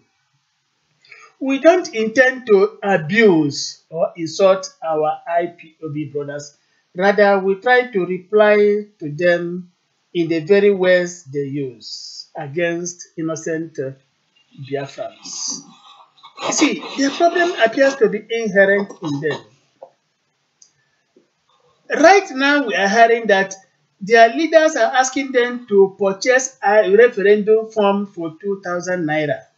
And these people that behave like cattle, like herdsmen's cattle, these boys that behave like cows are purchasing referendum form for 2,000 naira, enriching their leaders once again. These idiots, after purchasing referendum form for 2,000 naira, which office do you have in Biafra land where you are going to submit it? Have you ever heard from the United Nations that Biafra or Nigeria is organizing a referendum? Go to Google. Do you see anything like that? Have you seen any other Biafran group talking about referendum sale of farms except Lower Niger Congress under Tony Nade, who is following it legitimately, legally, and constitutionally? How does somebody ask you misguided elements to purchase referendum form for 2,000 naira and you are foolishly purchasing? Which referendum? That is the question. Which referendum? Who is to take the referendum? What time? What date? Where? Where are you going to submit the form? Who is going to count it? Who is going to give you the result? Why are you bent on being fooled by all these mercantile leaders who are always absentee leaders who can never be found anywhere to give directives? Yes. Why are Yeah. you people being fooled? Gentlemen, Chijoke, do you still want to say something? The floor is open. Briefly. Yes, thank you very much, Ikenna. You know, like I am saying, these same people, they were there where the struggle started. They were the same people who thought they will never come a time where generally the Igbo people and the people of the South, we embrace freedom, a way of they thought that such a time of this kind will never come. They never really understood that this struggle is a peaceful struggle. In order for us to get what we are looking for, in order for the international community to recognize us and see us as a decent, coordinated people from the black race, we have to remain non-violent and we have to follow the principle. That same principle that the struggle was actually designed for. But the same people faced how do I put it, a little kind of challenges, hardship, or under one government of Nigeria or the other, and they all of a sudden they switched and they started thinking that they can get whatever they are looking for overnight, not knowing that their leaders have used them to actually as a bait. Their leaders have actually used them to negotiate their positions, both the ones that are in UK, both the ones that are in other part of the country. They've actually used them to get themselves employed, collecting money from them without any they are not asking the vital questions. Yeah, dude, hold on, please. One IPOB member who has been sorting before is now sounding conciliatory. He's saying, please, this is from Theophilus Okocha. Theophilus Okocha is an IPOB member. He's saying, please, the reality of Biafra is possible and realizable only and only through a united front of all interested groups, or interest groups anyway. The multiplicity of opinions is our strength and shows that Biafra will be a democratic state. I agree with you, Theophilus Okocha. I quite agree with you. Multiplicity of groups will show that Biafra is a democratic state and is going to help us in building public opinion. But we should not accept this multiplicity in terms of insulting the sensibility of others. You contribute your own, I contribute my own. And let the contribution be those things that will move Biafra forward. Positive criticism, objective criticism. You can criticize without being insultive. We accept it. We only say no when you insult your fellow human being, but you have the right to criticize. It is part of democracy. And that is what we are here for. So, just like one Pat Dike has been insulting. Now he wants a number to call us. I have given me a number to call, provided he is not here to insult, because if he begins to insult, I will switch off the system. He will be talking to himself and burning his credit. So, Pat Dike, the number is there. I have given to you. Now you are requesting for a WhatsApp connection. This number is in everything. Give us a call. I wouldn't like to give you a WhatsApp number. Call us on direct line. If you talk sensibly, I connect you to WhatsApp. You wouldn't spend much. But if you continue to manifest in this recycling stupidity, then I get you disconnected. This is what I have to tell you. Please, Chijoke, thank you. Can you make it brief before we call it before I go to another person? Chijoke. Yes, thank you very much. So, like I am saying, I have actually talked sense into a lot of formal members of IPOB, and they've actually embraced Okay, hold on, Jude, hold on. Let me connect this part. DK is calling from Italy. +49 is Italy. Yeah, hello, Pat DK from Italy, because your number is here +39. That is Italy. Can you now talk to us? Yes. We have given you the opportunity to address us, but if you fail to talk, I mean, in a way that will benefit Biafrans, I will switch off the system and you'll be talking to yourself. Over to you. The floor is open. Hello, good evening. Yeah, good evening. Good evening, fellow Biafrans and listener of this program. We are listening. My name is Ethan Patrick DK. And in fact, I tuned into your program on Facebook and I was listening to the discussion, and it piqued my interest to understand and see that you are talking about Biafra, which I'm so much passionate about. Yes, we are talking about how to defend ourselves against the herdsmen who are not killing us. This is what we are discussing, and Yes. it is in the interest of every Biafran, no matter the group you belong. I tuned in, I listened, and your topic is quite interesting and sensible, and you know that was what drew my attention. I'm not here to abuse you. I'm not here to abuse anybody. I'm not here to insult you. I'm not here to insult anybody. I just picked the interest to call in to also make a contribution and correct certain impression, because there is something you said earlier that IPOB leadership have asked the IPOB members to buy referendum form, and that was what actually made me to request for a telephone number to call. Thank you so much. Go on. Yes, I personally am a member of indigenous people of Biafra, and hello. Go on, please. We are listening to you. Go on. Yes, and I'm a resident here in Italy. I know by your number. And as a matter of fact,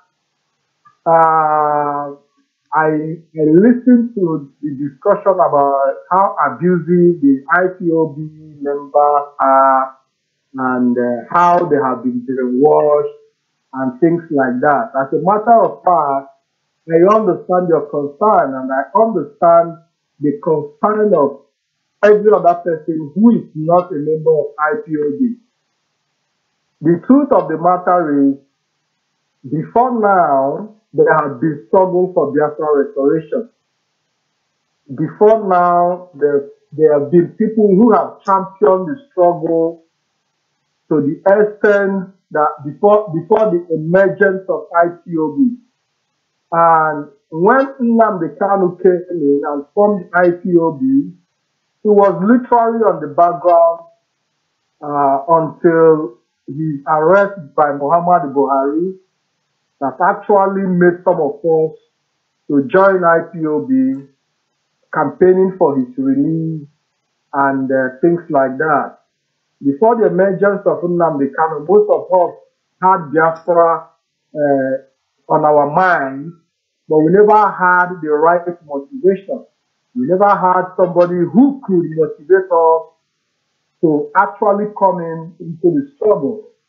There have been bim-massob, and there have been many other organizations, but personally, I didn't see the conviction at the time until Maazim Nnamdi Kanu came in.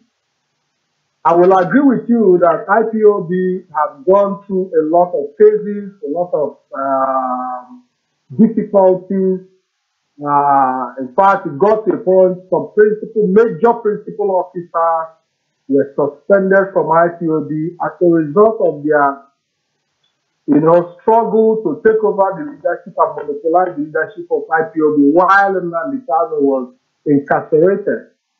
And as a matter of fact, some of these individuals, residents, some of them in USA, in Spain, and other places, went ahead to form a new group called the IPOB under the DOS, operating another radio station in America. And Today, we have an IPOB under the leadership of Nnamdi Kanu, which I belong proudly, and you have the other IPOB working with Ohaneze Ndigbo and Odwin Okalo and Igbo politicians, which all of us know. But one thing that made me to call in this evening specifically is to address the issue of referendum form, because the anchor and the presenter came up with the issue, convincing those who are not in IPOB to believe that the leadership of IPOB gave an instruction to sell a referendum form. And I'm here to clear that issue so that people who does not understand the real story can understand that the issue of the referendum form have been condemned by Radio Biafra London, by Uche Mefo, who told everybody, and in fact, if you go to his Facebook and Twitter handle, you see him post it there that nobody should go buy any referendum form, that if you go buy a referendum form, that you are risking your money. IPOB, the leadership of IPOB under Nnamdi Kanu had not given any directive to sell referendum form, and I wish and I hope that correction will be made here so that we don't create more confusion on already existing confusion. Then on the issue of abuse by IPOB members, you will agree with me that Mazi Nnamdi Kanu mobilized people from the background. Most of them are not well and too educated. Most of them are taxi drivers. Most of them have literally almost zero education. And in a situation where you have people with such level of education, if you agree with me, it's difficult for them to express themselves with the right words because they don't have the right words to, express themselves. So when you see people lay abusing and make some inflammatory statements, it depends on how you interpret it. That is the best way they can express themselves. But that is not what IPOB represents. IPOB does not represent abuse. IPOB does not represent a call for war. As a matter of fact, Nnamdi Kanu at some point made a request in the United States of America for arms for the Biafran people to defend themselves, because he understands that you cannot defend yourself with fasting and prayer. What is happening today about the Fulani herdsmen killing people everywhere, Nnamdi Kanu saw it coming, and he made a very genuine demand that Biafra should enforce and equip themselves for self-defense. And today we are talking on the issue of self-defense. So people misinterpreted most of the things Nnamdi Kanu did and said. They may be based on the manner in which he did and said some of those things, but there is a Facebook Live program that I carried out yesterday, and the title of this Facebook program is Nnamdi Kanu, the great consultant with a bizarre approach to problem solving. If you follow Nnamdi Kanu closely, you will understand that Nnamdi Kanu has a bizarre approach to Biafra restoration, but as a matter of fact, his attitude has brought Biafra struggle to a different level today, where some of us can proudly put on Biafra t-shirts and protest on the streets of Europe. Nnamdi Kanu understands that for Biafran people to be free in Nigeria, it goes beyond diplomacy. For years, we've seen diplomatic steps, we've seen some groups taking Nigerian government to court requesting for our independence, and we haven't gotten any result. Now, okay, hold on, please, hold on, please, my brother. Just hold on a bit. I'm not trying to interrupt you. You still have floor to talk. Now, the truth is this. I like your honesty. that some of the problems being encountered within the IPOB family is because of some of these artisans who are members. And when they talk, we should understand them on the level they belong. Thank you very much for that clear statement. You know, Kanu indeed had the Biafran passion in him. And of course, he brought the Biafran struggle to a particular level which everybody admired him. But we should not lose sight of the fact that Chief Uwazirike started this struggle. And Uwazirike saw the man in Kanu, the brazen person character in him. That was why he handed over to him the radio Biafra to mobilize our people. Uwazirike was not stupid. He saw the quality in Kanu, except somewhere along the line, like Judas Iscariot or Lucifer, they derailed. But then, when Kanu was in prison, let me make it abundantly clear, and I'm being honest to you, I spoke with Uwazirike and he told me to write some stories to defend the Kanu, because as a Biafran, we must not allow any Biafran to languish in Nigerian cell. If you follow the stories written by Ikenna Obibiegono, I was always on the prowl condemning Nigerian government for incarcerating Kanu. Even when IPOB was declared a terrorist organization, every member of the bim-massob family condemned that, saying no way, it can never happen. The only grounds we have of Kanu is that we had expected him to reconcile with Uwazirike, the godfather. And then Uwazirike would be, remember, if you in a relay race, the person that started the relay race is not the person to break the tape. Are you aware of that? Uwazirike started this relay. Uwazirike started this relay. His intention was to hand over the baton to Kanu to finish the job. But somewhere along the line, there was a misunderstanding. Like you are talking today in a very radio station established once again by Uwazirike, we are talking about reconciliation.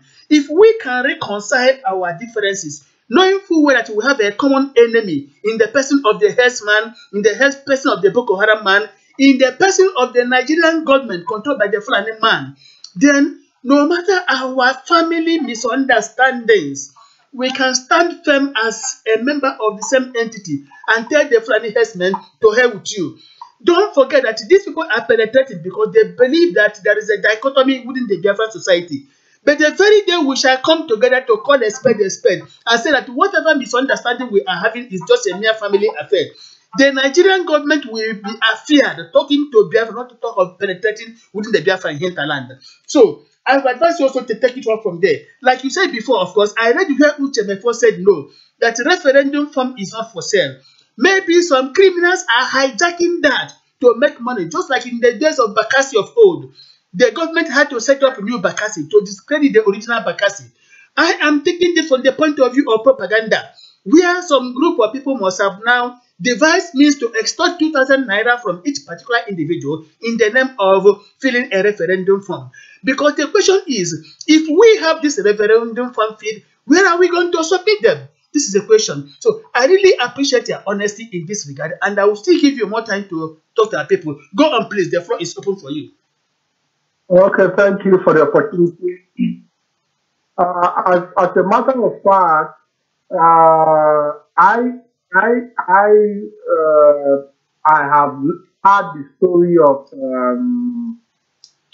Uwazirike and Kanu, and how, of which Kanu himself and Uchemefo have reconfirmed that Uwazirike assisted and sponsored Radio Biafra. God bless you. God bless you for being honest. Along the line, there was a misunderstanding. Good. And everybody went their own ways, and they all separated. And let's not forget that there are issues that have and things that have happened between Uwazirike and Nnamdi Kanu. And there are some of these issues have not been reconciled. And I expected that while Kanu was in prison, it should have given Mazi Uwazirike also an opportunity to find a way to reconcile with Kanu. Exactly. My brother, let me be honest with you. Uwazirike instructed me using Voice of Biafra International to write in defense of Kanu, and I did it several times. I did I it several times. I don't have Okay, to maybe argue with you on that because yes. I'll get out some of the I stories I know wrote and send to you. I'll do that. yes, I know that that must have happened.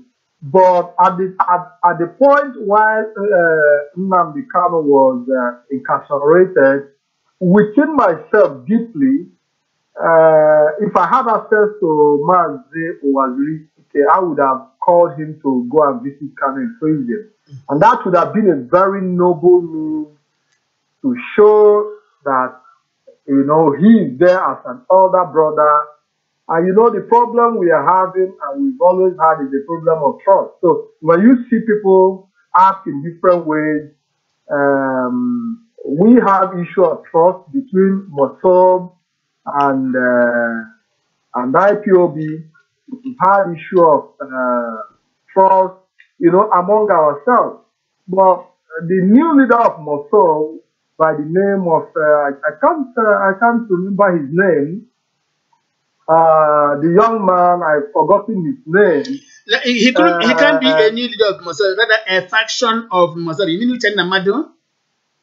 Okay, yes. Yeah, he just controlled a faction, an infinitesimal faction anyway. Okay, Uchenna Madu have always shown some, you know, some level of, you know, accordance with Nnamdi Kanu while Kanu was around. The fact they met some level of, and they shared similar thoughts and objectives and ambition, you understand me? So, but for me, what I believe is that at the end of the day, we are still going to come to a round table because we cannot get Biafra in division. That is absolutely not true. Yeah, that is true. I believe that. Hello? Go on, please. We're listening. Go on. Yes. So I believe that at the end of the day, whatever fashion or whatever differences we have as a people, we must, at the end of the day, find a reason to come together to make Biafra a reality. Exactly. I'm from Anioma in the present-day Delta State, yes. And a lot of people, our people, believe that Biafra is realizable. It's very realizable, yes. Mazin Nnamdi Kanu made we, the people of Anioma, feel, you know, more inclusive in the struggle because he was able to, you know, convince our people who denied that they were not Igbos to now start seeing themselves as Igbos again. In fact, that was the best job Nnamdi Kanu did. Yes, exactly. He did a very wonderful job. Now, Dike, my brother, remember, Owaziri started this struggle when there was no Facebook, when there was no mobile phone, when there was no social media, except analog telephone and sending letters that will go through the post office and stay 1 week, 2 weeks, 3 weeks, and it had not reached its own destination. By the time Kanu came into the limelight, there was Facebook, social media everywhere. But we expected him to use this particular opportunity and make peace with his progenitor. Remember, when Kanu was incarcerated, honestly, Chief Owaziri was making concerted efforts towards visiting him and encouraging him because he himself was there for 2 consecutive years to tell him that do not lose hope or courage, be fearless in the face of your enemy. But while he was making that attempt, then Kanu started saying that Owaziri was a mask behind the scene in the court to testify against him. When Owaziri himself was at Owerri, at that moment, Owaziri became a human being with dual personality, one at Owerri, one at Abuja. But remember, in 2015, mid-2015, there was an essay I wrote saying that from my own information I got from security services, that Irania is going to be a danger to Kanu in this struggle. Their members took me to the cleaners, insulted me with unprintable terms. I told them it's a matter of time. And the matter of time came. What happened? Was it not the same Irania I condemned? The people equally condemned me in return that came back to say, oh, it's no longer Guru. This is the situation of things now. But I thank you really, my brother from Anioma. talking now. Please, Doctor, second, please. Doctor, second, please. I really thank you for your honesty. And please, we would like you to be regular in our program. You are in Italy now. A some months ago, I was in Rome on two consecutive occasions. I was in Rome. If I had your contact, I would have met you one-on-one and we'll discuss in details. Feel free to come, because with somebody like you, we can reconcile our differences. We can reconcile our differences and fight a common enemy. Right now at Tabo, some of those areas, the Fulani herdsmen, after stampeding Edo State, they are now destroying our farms. The essence is that if they destroy our farms, in case of emergency, we depend on them for food supplies, and the possibility of their poisoning us cannot be ruled out. Please, we would like you to be in our program from time to time. We need you. We want a reconciliation, because after all, we are still the same people from the same ancestral parentage. Bear with me. Now, thank you very much. While we are here, Dr. Peter Jirika from the States of America wants to talk. Yeah, Dr. Jirika, please. He's our brother in Italy, but a strong member of IPOB who is here to equally make some conciliatory words for the sake of peace in our midst. Dr. Jirika, over to you. Thank you, fellow Biafrans. I'd like to discuss this issue of strife between Kanu and the other group. It's not an issue that could be resolved from here. Exactly. From the press. Yes. Because there is a whole lot involved. There is misappropriation of funds. And when you bring misappropriation of funds in civil movement, in civil rights movement, it creates another big old image of problems. So what I'm advising, let us focus on Biafra. Nnamdi Kanu is not Biafra. You all don't know when the New Biafra movement started. New Biafra movement started. It was started by Ojukwu at Roosevelt University, Chicago, in 1978. Ojukwu delivered a speech to the students of Roosevelt University in 1978. Thereafter, we formed the Biafra movement. We even had a lady, Dr. Waboso, a computer scientist, and she vowed to blow up the whole Nigerian airplane by creating problems in their computer system. So Nnamdi Kanu is very, very minimal. But he did something. He created the awareness. Buhari helped him to create awareness.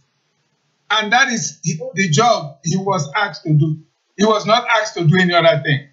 When we come to set up Biafra, Nnamdi Kanu and every other person will contribute. So let us not focus on Nnamdi Kanu and Wazirike. They have done their part and they have all gone. Let us face the problem that we have. The Fulani menace, the Fulani vow to destroy the Igbo man. Exactly. That's what we're doing right now. Exactly. And let me go back to one thing I said earlier. I don't have nothing against Yorubas, but for you, all of you that believe you will have a handshake with Yoruba, you will all come back with experience. Do you all remember? You all are maybe very young. We had a Yoruba man who commanded Biafran School of Infantry. Yorubas have allowed him to die in hunger. Excuse me, sir. Let me give our brother in Italy a WhatsApp number to link us, because he's on direct mobile line. It's costing me a lot. So our brother in Italy. No. Okay. I'm on your WhatsApp. Okay, thank you very much. Thank you so much. Doctor, continue. Okay. So if Yorubas want a handshake, they will first take care of the Yorubas who helped the Biafrans to fight that war. But do you know, of all the money that is flowing in the West, nobody has ever thought about giving Major G. Adeleke something to eat. And nobody has ever thought about giving B.C. Oyekon, the daughter of Oba of Lagos, in up to 1980. So I think not before, sir. We ask you to please indulge us with the man's number, so we can take it to our program. I lost his number. Okay. I will send my phone to a company, and if they read it, they'll be able to find his number. Okay, so that would be great. If Yorubas reconcile with people who supported Biafra, then we can form something with them. Not until they reconcile with those people. Yorubas Okay, another example, a contemporary example. Can you all believe that the Yoruba preacher, an evangelist of Redeemed Christian Church, allowed the daughter to be married to a Muslim? Have you ever seen a preacher who would allow the daughter to be married by a Muslim? So that is a Yoruba man. That is their culture. So if you are all going to Yoruba, you will all come back with a bitter experience. Yeah, excuse me, sir. A few days ago, I spoke with the leader of the Yoruba Liberation Command, as I have been speaking with him over the months. Now, he stated unambiguously that anytime the Biafrans are organizing any activity of any nature, we should give them earlier information. They will mobilize and be with us. And every state in the Western region will join the protest or sit at home or whatever we are organizing in the name of Biafra. Similarly, by way of payback, when they are having anything to do with Oduduwa, we equally should join them. So he said this is the first step they are going to adopt to tell us that are not that whatever mistake that was made by their fathers and forefathers, and they are regretting everything. So George Akinola and the Clement Adeko, they have been speaking with me, even Shola Salato in London, they have been speaking with me that anytime Biafrans are doing something, my brother in Italy, I have spoken with the coordinator here in Germany about this, that anytime Biafrans are doing something, we have to give them earlier information to mobilize every state in Yoruba land to be part of it all. And let me tell you what he said, that very soon during the month of May, hopefully, the entire southern Nigeria, every state, every local government, every community, every village, every hamlet will be involved in a father and mother of all protests to cripple down Nigeria's economy so that neither the seaport nor the airport will function. And if we try this for 2 days and wait for another turn, Nigeria will beg us. This is what he's saying. And let us take them by their words until it come month of May, when we'll be celebrating Biafra. Let us see if they will join us. Dr. Sir, continue. Yeah, thank you for that information. Well, I am speaking from the standpoint of a veteran. I have seen Yorubas. I know the strength of the Yorubas, and I know their weakness. And the only thing that I personally, as a veteran, would want from the Yoruba people is for the Yoruba people to adopt a policy of live and let live for the Igbos. And the Igbos in return to adopt a policy of live and let live for the Yoruba people. Let me tell you all something that you don't know. Every person here understands the problem of abandoned property in Port Harcourt. Do you know only about 5% of Ijaw people took those property? All the property was taken by Yoruba and Hausa. Yoruba and Hausa got more property than Ijaw people. So when Igbos are talking about abandoned property, you should be looking at Yoruba, looking at Hausa. The German is out of it. The German was fishing when the Yorubas were taking property. Go to Port Harcourt today, you have a presence of Yoruba. You have more Yoruba presence than Ijaw presence. So you need to be careful. That's all I'm saying. I'm not saying don't deal with Yoruba people. Deal with Yoruba people, but you will come back with an experience, and a very bitter experience. Yes. So with that, thank you, moderator.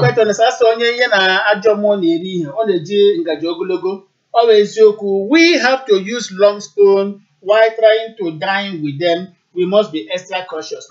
We are not going to be on the front line as we deal with them. We must ask them to lead while we follow, provided they mean business, and we equally shall give them our words that we must never slack. This is what we are saying. And so to you, my brother in Italy, please, your coming to this program is a very wonderful development. It's going to open a way, a gateway towards outright reconciliation. The leaders might be innocent, but the followers are the people constituting this particular menace, creating division and acrimony in our midst. But the moment we realize ourselves and come to a perfect concord that we belong to Biafra, facing a common enemy that is out to mow us down, that very moment, like Prof used to say, that when a voice raises and say, Igbo Kwenu, Prof, I remember he said this some time ago, that at a given point, you will hear Igbo Kwenu, and once you hear Igbo Kwenu, Their song that we follow is Uzobu Uzobu. That is when the enemy will know that the Biafrans are together. So let us help and mobilize our people, because this dichotomy, this discordant tones can never help us in this our particular struggle. Once we continue to dance discordantly, the enemy continues to have a dangerous inroad, penetrating our stronghold, disturbing our peace, and trying to take over what it belongs to us by way of heritage. This is what we are saying. I don't know, my brother in Italy, we still, since you are on mobile line, if you still have something to say, you are free to say it by word of conclusion before I go to another person, and then we call it Okay. a day. Yeah. Okay. Thank you. I've always told people that the greatest threat of the enemy of Biafran is the unity of Biafra. If we can unite as a people, there is no battle we cannot win. If we can come together as a people, there is nothing beyond us to solve as a problem. So, but I believe personally that the time has come for us to start reasoning alike, because at the end of the day, we are pursuing the same goal, which is Biafra actualization, realization, or restoration, as you might call it. But for all the agitating groups to be able to come together, I believe there should be a mechanism put in place, because reconciliation of all the agitating groups cannot come by miracle. It cannot come by the telephone conversation we are having right now. We need to put the right mechanism in place that can help us understand that we need to build trust among ourselves. We need to create reconciliation among ourselves. And whoever must have offended who must see a reason to forgive, so we can all come together to push forward to be able to realize our struggle for Biafra restoration. But as for me, I will tell you that Nnamdi Kanu has played a great and a vital role in the struggle, and with the stand and the level of IPOB today, nobody can say that Nnamdi Kanu is minimal. Nnamdi Kanu have done a lot. He has done enough, and he deserves to be recognized, and his due respect and place given to him in the struggle for Biafra restoration. And I believe that at the end of the day,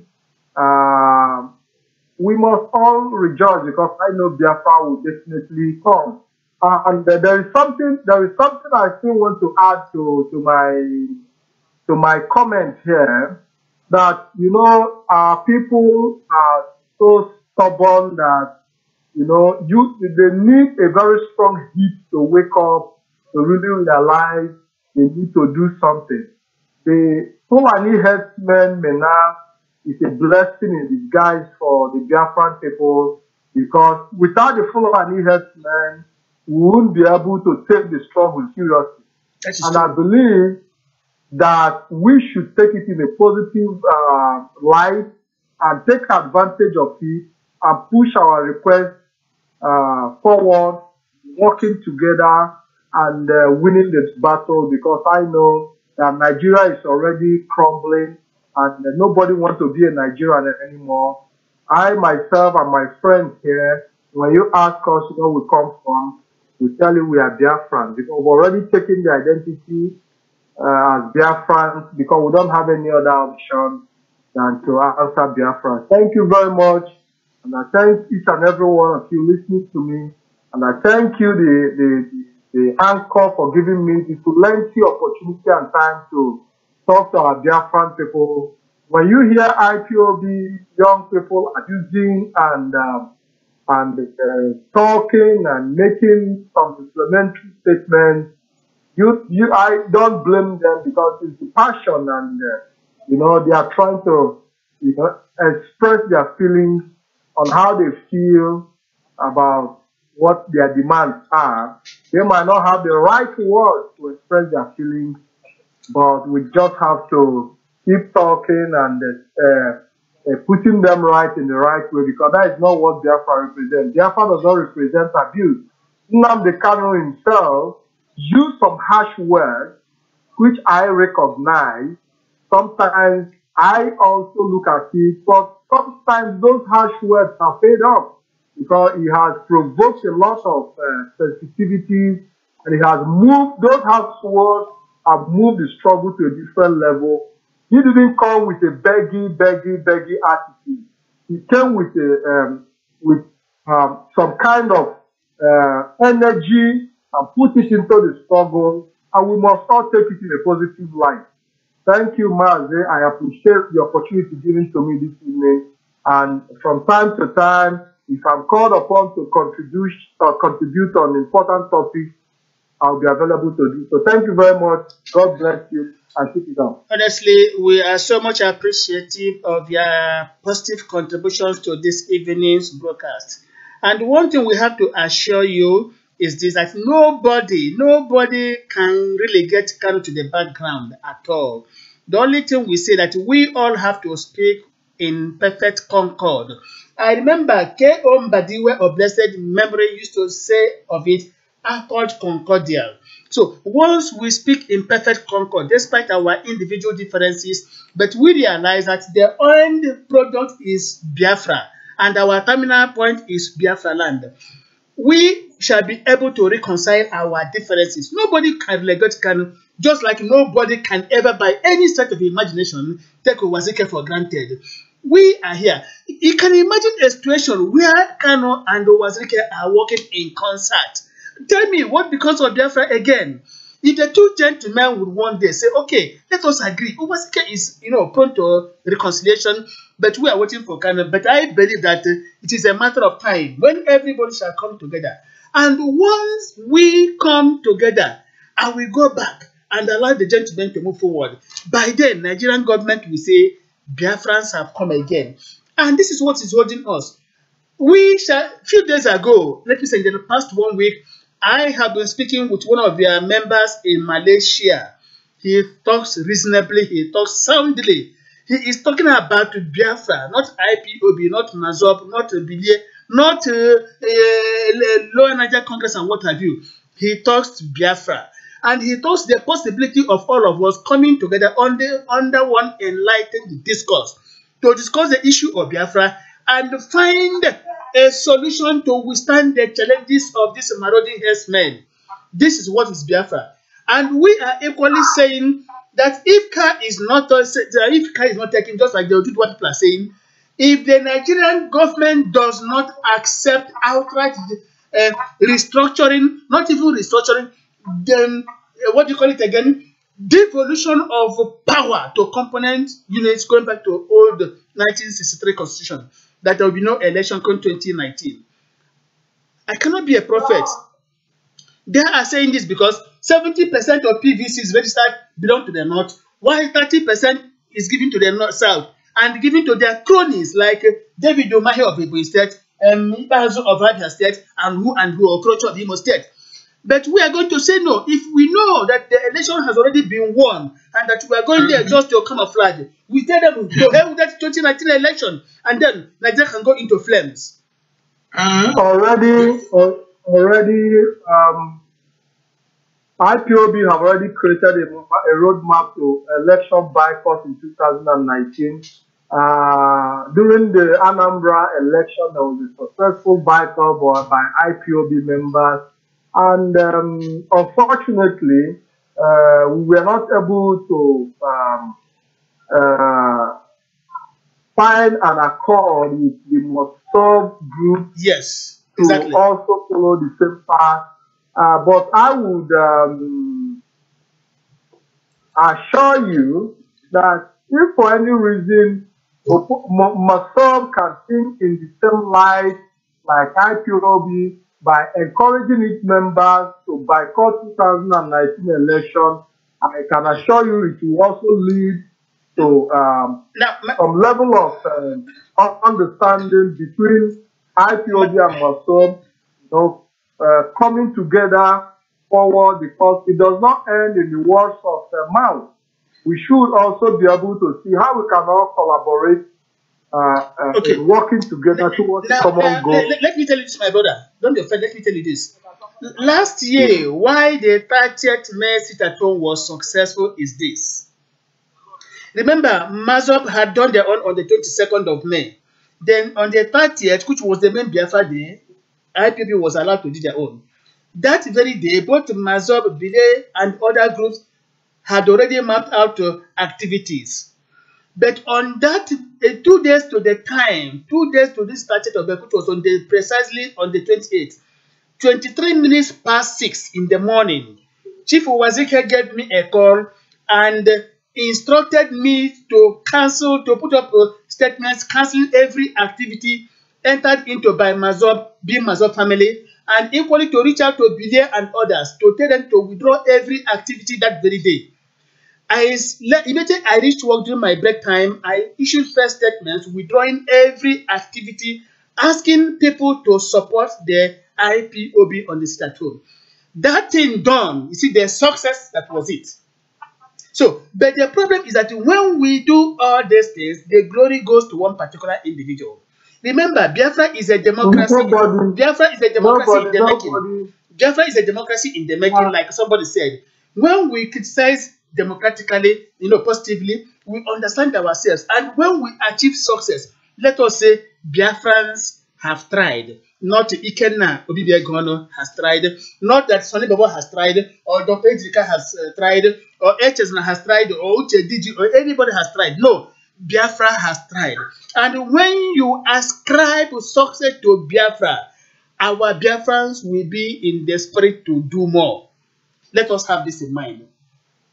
We have been speaking for almost 3 hours now, and we have indeed gone beyond the stipulated time for this particular program. We cannot exhaust all our devices today because we still have more days ahead, and we must be grateful to our brother Jeffrey Sokocha, who has been writing, saying that he is quite impressed with the words of reconciliation coming from this particular studio, and that if it is so, he will equally be involved in outright reconciliation, of all the various groups. So, our brother Jeffrey Sokocha, we are reading, and I'm reading out what you have said to all our people. We are heading towards reconciliation, and this is what we are saying. Equally, Michael Ezaka is saying that all of us are members of the same family, and we belong to Biafra, and we are going to restore Biafra. He is saying that if we can come together in the grace of the Lord, that Biafra becomes a reality. From Michael Ezaka, who is also writing, Jeffrey Sokocha equally writing. And I am really impressed with the type of solidarity we are having here this evening. For the first time in record history, we are having our brothers in IPOB now solidarizing with us. This is the spirit of Biafra. And just like our brother in Italy said, that it is this herdsman, which is a blessing in disguise, that is now bringing our people together. Let us believe and pray that this type of reconciliatory spirit continues to be with us from time to time. It has been a long hours of broadcast coming to you from the satellite station of the Voice of Biafra International under the leadership of Chief Wazirike, the bim-massob family. And the essence here is to use it to reconcile our individual differences, our group differences, our collective differences. And when this is done, we shall be in position to withstand the challenges of the rampaging herdsmen. I am telling you, a few days ago, a Benin man, I said it before, let me repeat. A Benin man wrote on his particular Facebook page that if not the presence of the Igbos in Nigeria, if not for the presence of the Igbos in Nigeria, especially in the southern part of Nigeria, that the Fulani people would have Islamized the whole of southern Nigeria. A Benin man wrote this 2 days ago on his Facebook wall. And that is true. Now, if a Benin man can now give us this type of acclaim, this type of praise, what is holding us? We must be appreciative of every contribution being made by Dr. Peter Ejrika, who always sacrifices time and convenience right away in the States of America to be with us. We equally thank to Uche Digi, who is right now in Accra, making sure that we move on, to Sonny Emmanuel, who is in Biafra land, to Echezana Udeze in Japan, of course to our brother now Dike, who is in Italy, my neighboring country here. I have to say that in the coming days I will be in Napoli. I will try to make out time to see you. to Chijoke, who is always with us right there in Lagos, and to very many of our people who are logged on to this particular program. Very many of them, from Tefu Sokocha to Biafra Monopoly, to Mary Ogoma Nkiruka, of course to Chukwemeka Joseph Abazie, to Ken Taylor, Ibokwe Ejike, Arize Chukwu, who was abusing Betizomo. I disconnected him because of his, arrant stupidity. To Uma Biafra, of course, innocent. Pat DK, you are there with us.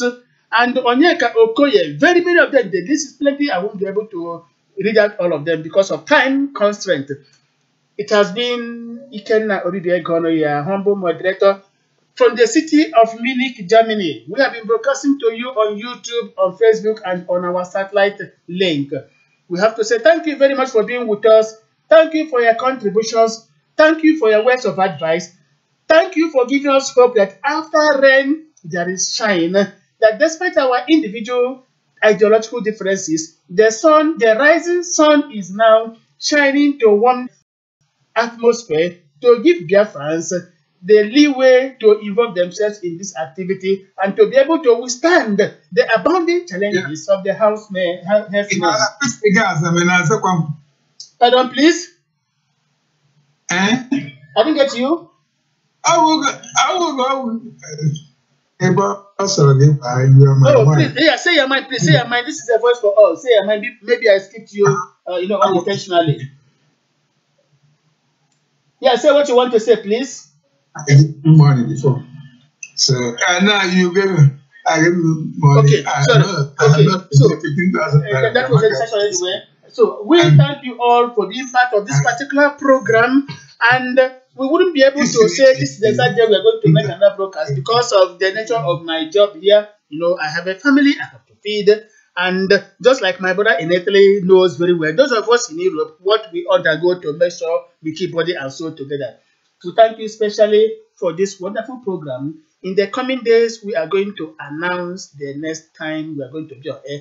Before then, eternal vigilance is the pride of perfection. Do not sleep with two eyes open because the enemy is knocking on the threshold of our doors. Let us remain awake, for eternal Jehovah is always with us. A matter of time, the terminal point is there. We are going to breast it, and that is Biafra land. That particular land of Zion that flows with milk and honey, and where career shall be open to talent. This is where we are heading to. From the satellite station of the Voice of Biafra International, it has been your humble moderator, Ikenna Obibi Egon, saying thank you. And thank you very much. Thank you so much. Thank you very much. Thank you very much.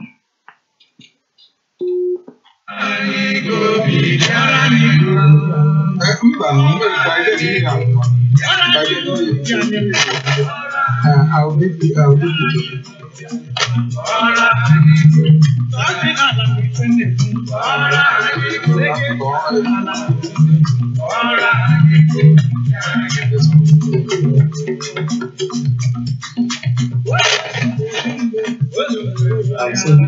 And I won't send the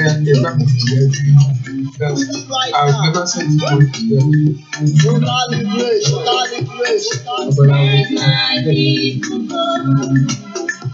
So I'll send it let my people go. That they will worship me in their own land. So how was the bigger project? Take your part oh Lord, for them to go to the promised land. The hour has come. Oh yeah, we don't need it right now. My people were scattered everywhere. People beyond the rivers in our country and Ethiopian. They can't go. They can't go. They can't go. Pero they can't go. They can't go. Come come on, let my people go. Let my people go. Let my people go. Let my people go. That they will worship me in their homeland. Let my people go. Let my people go. Let my people go. That they will worship me in their homeland.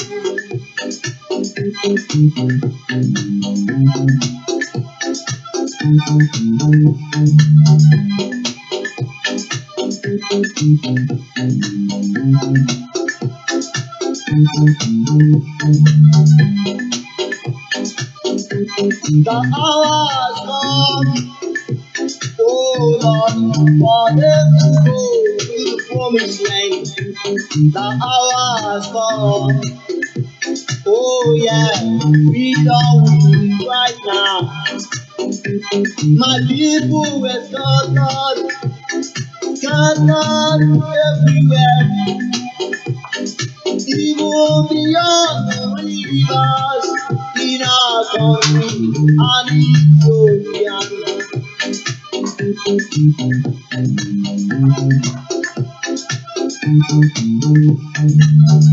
Pero let them go now. Let my people go. I said let them go now. Let my people go. Let them go now. Let them go now. Let my people go. That they will worship me in their homeland. Pero let them go now. Let my people go. I said let them go now. Let my people go. Let them go now. Let them go now. Let my people go. That they will worship me in their homeland. Pero let them go now. Let my people go. I said let them go now. Let my people go. Let them go now. Let them go now. Let my people go. That they will worship me in their homeland. Pero let them go now. Let my people go. I said let them go now. Let my people go. Let them go now. Let them go now. Let my people go. That they will worship me in their homeland. Let them go now.